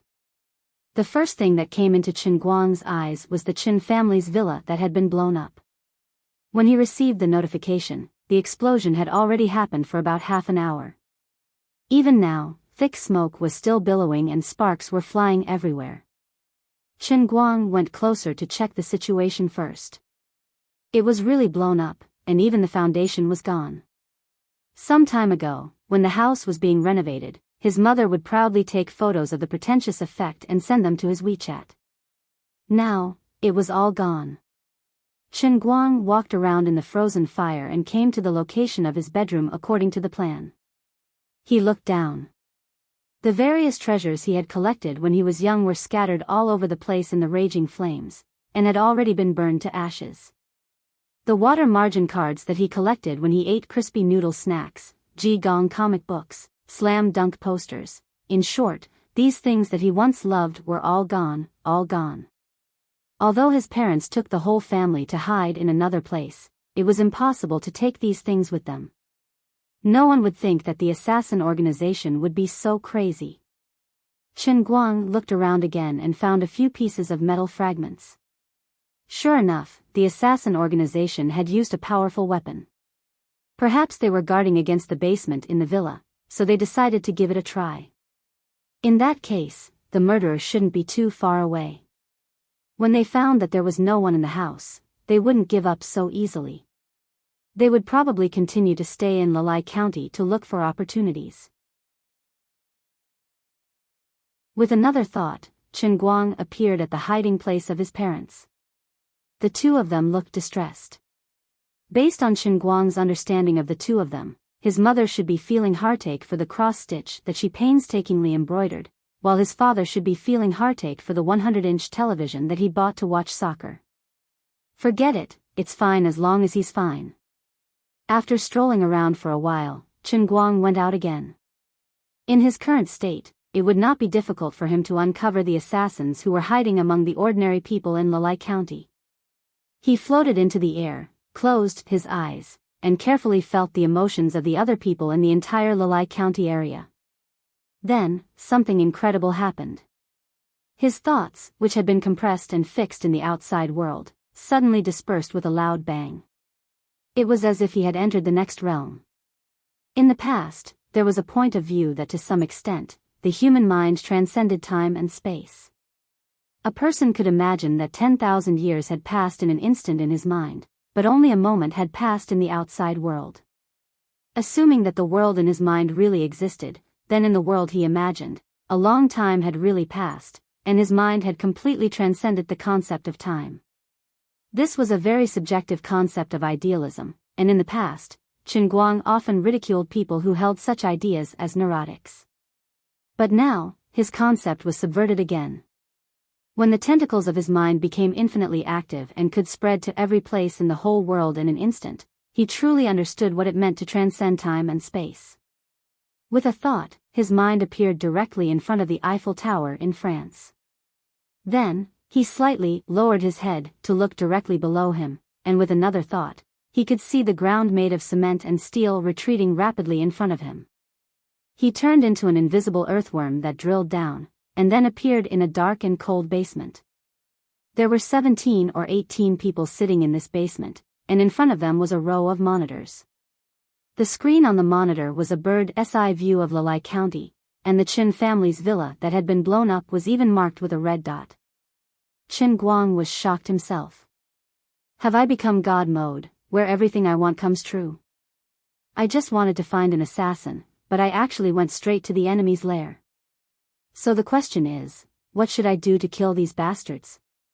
As Qin Guang thought about this in his mind, he tried to reach out and pat the guy's head in front of him, but without any suspense, he hit nothing. He pondered for a while and came up with a sudden idea. He tried to gather his mental strength in his mind into a bundle, and then tried to probe the guy's head in front of him bit by bit. This specific method was a bit similar to many of the techniques that he had cultivated in the past that had the effect of mental shock, but in practice, the method was more illusory. Everything was based on the existence of his current pure spirit body state. After a while, he retracted his mental strength, and when he opened his eyes again, there was a double image of the person in front of him. This time, when Qin Guang stretched out his hand again, he did not miss anything, and he actually grabbed something. He pulled hard, and the double image of the person in front of him was pulled out by him. With another chop of his hand, this seemingly real but not real double image was smashed by him. The person was dead. Even if his body was still alive, his spirit was dead. He used the same method on the other 10 people, and then with a thought, Qin Guang's mind went back to Lalai County. He could not believe that after erasing the consciousness of more than 10 people, he did not feel the slightest bit of emotional fluctuation. This feeling was perhaps worse than accidentally stepping on a few ants while walking on the road. At least at that time, he would look down at the struggling ants and feel a little sympathy in his heart. He suddenly became vigilant. Could it be that he was really gradually losing his humanity? But when he looked at his parents in front of him, a trace of warmth surged in his heart. No, I'm still that reliable young man of the new era. But what's going on? He became extremely conflicted in his heart. But no one could give him an answer. He was like a lonely prisoner locked in an empty cell, imprisoned for an instant, but also for eternity. Even Liuli, who had always given him countless suggestions at critical moments, had completely cut off contact with him. Qin Guang quietly stayed at home, sitting beside his parents for a while. Then, he got up and went out for a stroll. This time, all the killers lurking near Lalai County were cleared by him. When erasing the consciousness of these killers, he even deliberately slowed down and used his heart to feel the pain of their souls being torn apart. He thought that this would make his heart a little ripple. No, there was no emotion. This time, it was not even comparable to pinching an ant to death. Ants were creatures, after all. If there was an extreme animal protection organization, at least they could find a reason to criticize this person for being cold and heartless. He felt like a person cutting lettuce with a kitchen knife. Animal protection organizations did not protect lettuce. Qin Guang ran to Wu Tong's side in Wujing City. Sure enough, he also found a killer, but he did not have time to do it. This time, when Qin Guang tore apart these people's souls, he felt like he was cutting lettuce with a pair of scissors. Well, at least they were organic. The Organic Protection Organization had something to say. He strolled to Yanjing and crushed the souls of the killers around Jin Shiyue. This time, he felt even more faint, as if he had smashed a brick into two. Qin Guang thought to himself, it's over, it's really over this time. He could not let these people go, but the more he killed, the less he felt. This should be a very sad thing, but why can't it cause any ripples in my heart? It's not right to say that I really have no feelings. My motive for doing this has never changed from the beginning. I want to protect the people I care about, and then destroy the people I don't care about. So, it is a paradox to say that I have lost my humanity and am cold-blooded and heartless. As Chen Guang thought of this, he touched Jiang Ye's face, and then immediately left. Unknowingly, it might have been a few days since he came out of the world of cups, but in a sense, it might not even be a second. Chen Guang remembered exactly how many souls he had crushed, no more and no less, a total of 27,638 souls. All the killer organizations and individuals who were tempted by the $400 million bounty were not spared. Ever since his villa was blown up, before he entered the world of killings, Chen Guang had never thought of sparing these people. At this moment, he was in such a strange state, so it was even more impossible for him to be merciful. Suddenly, more than 27,000 people became crazy. Perhaps tomorrow, it would shock the world. But it was also possible that nothing would change.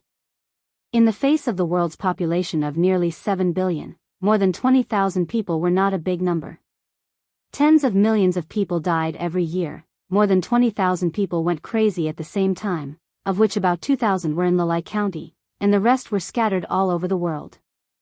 Other than causing some diplomatic chaos in Lalai County, it did not seem to be a big deal.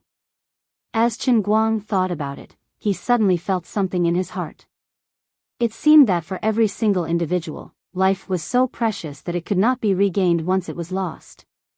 But once this individual's life was magnified to the entire race, or the entire world, or even across the distance of time to the long river of history, even if an emperor were to die, it would not be a big deal. Perhaps some people would say that the change in the Black Tortoise Gate changed history. If Li Jianqing were to take over the throne, according to the butterfly effect, then in front of us would be another world. Some people would say that if Qiu Jichu did not pass by Ox Village, but if time was stretched out, from the birth of the first single-celled organism on Earth to the present billions of years ago, from the Jurassic period to the present, and then another billions of years later.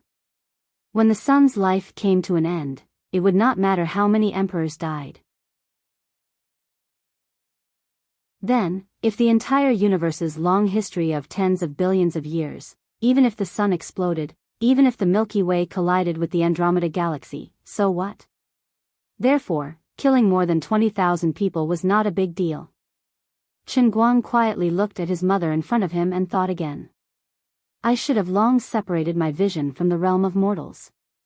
When the Holy Grail leveled up for the first time, from seeing spirit sky to one-line sky, when my consciousness followed the power of the Holy Grail to the end of the universe for the first time, I should have understood this matter.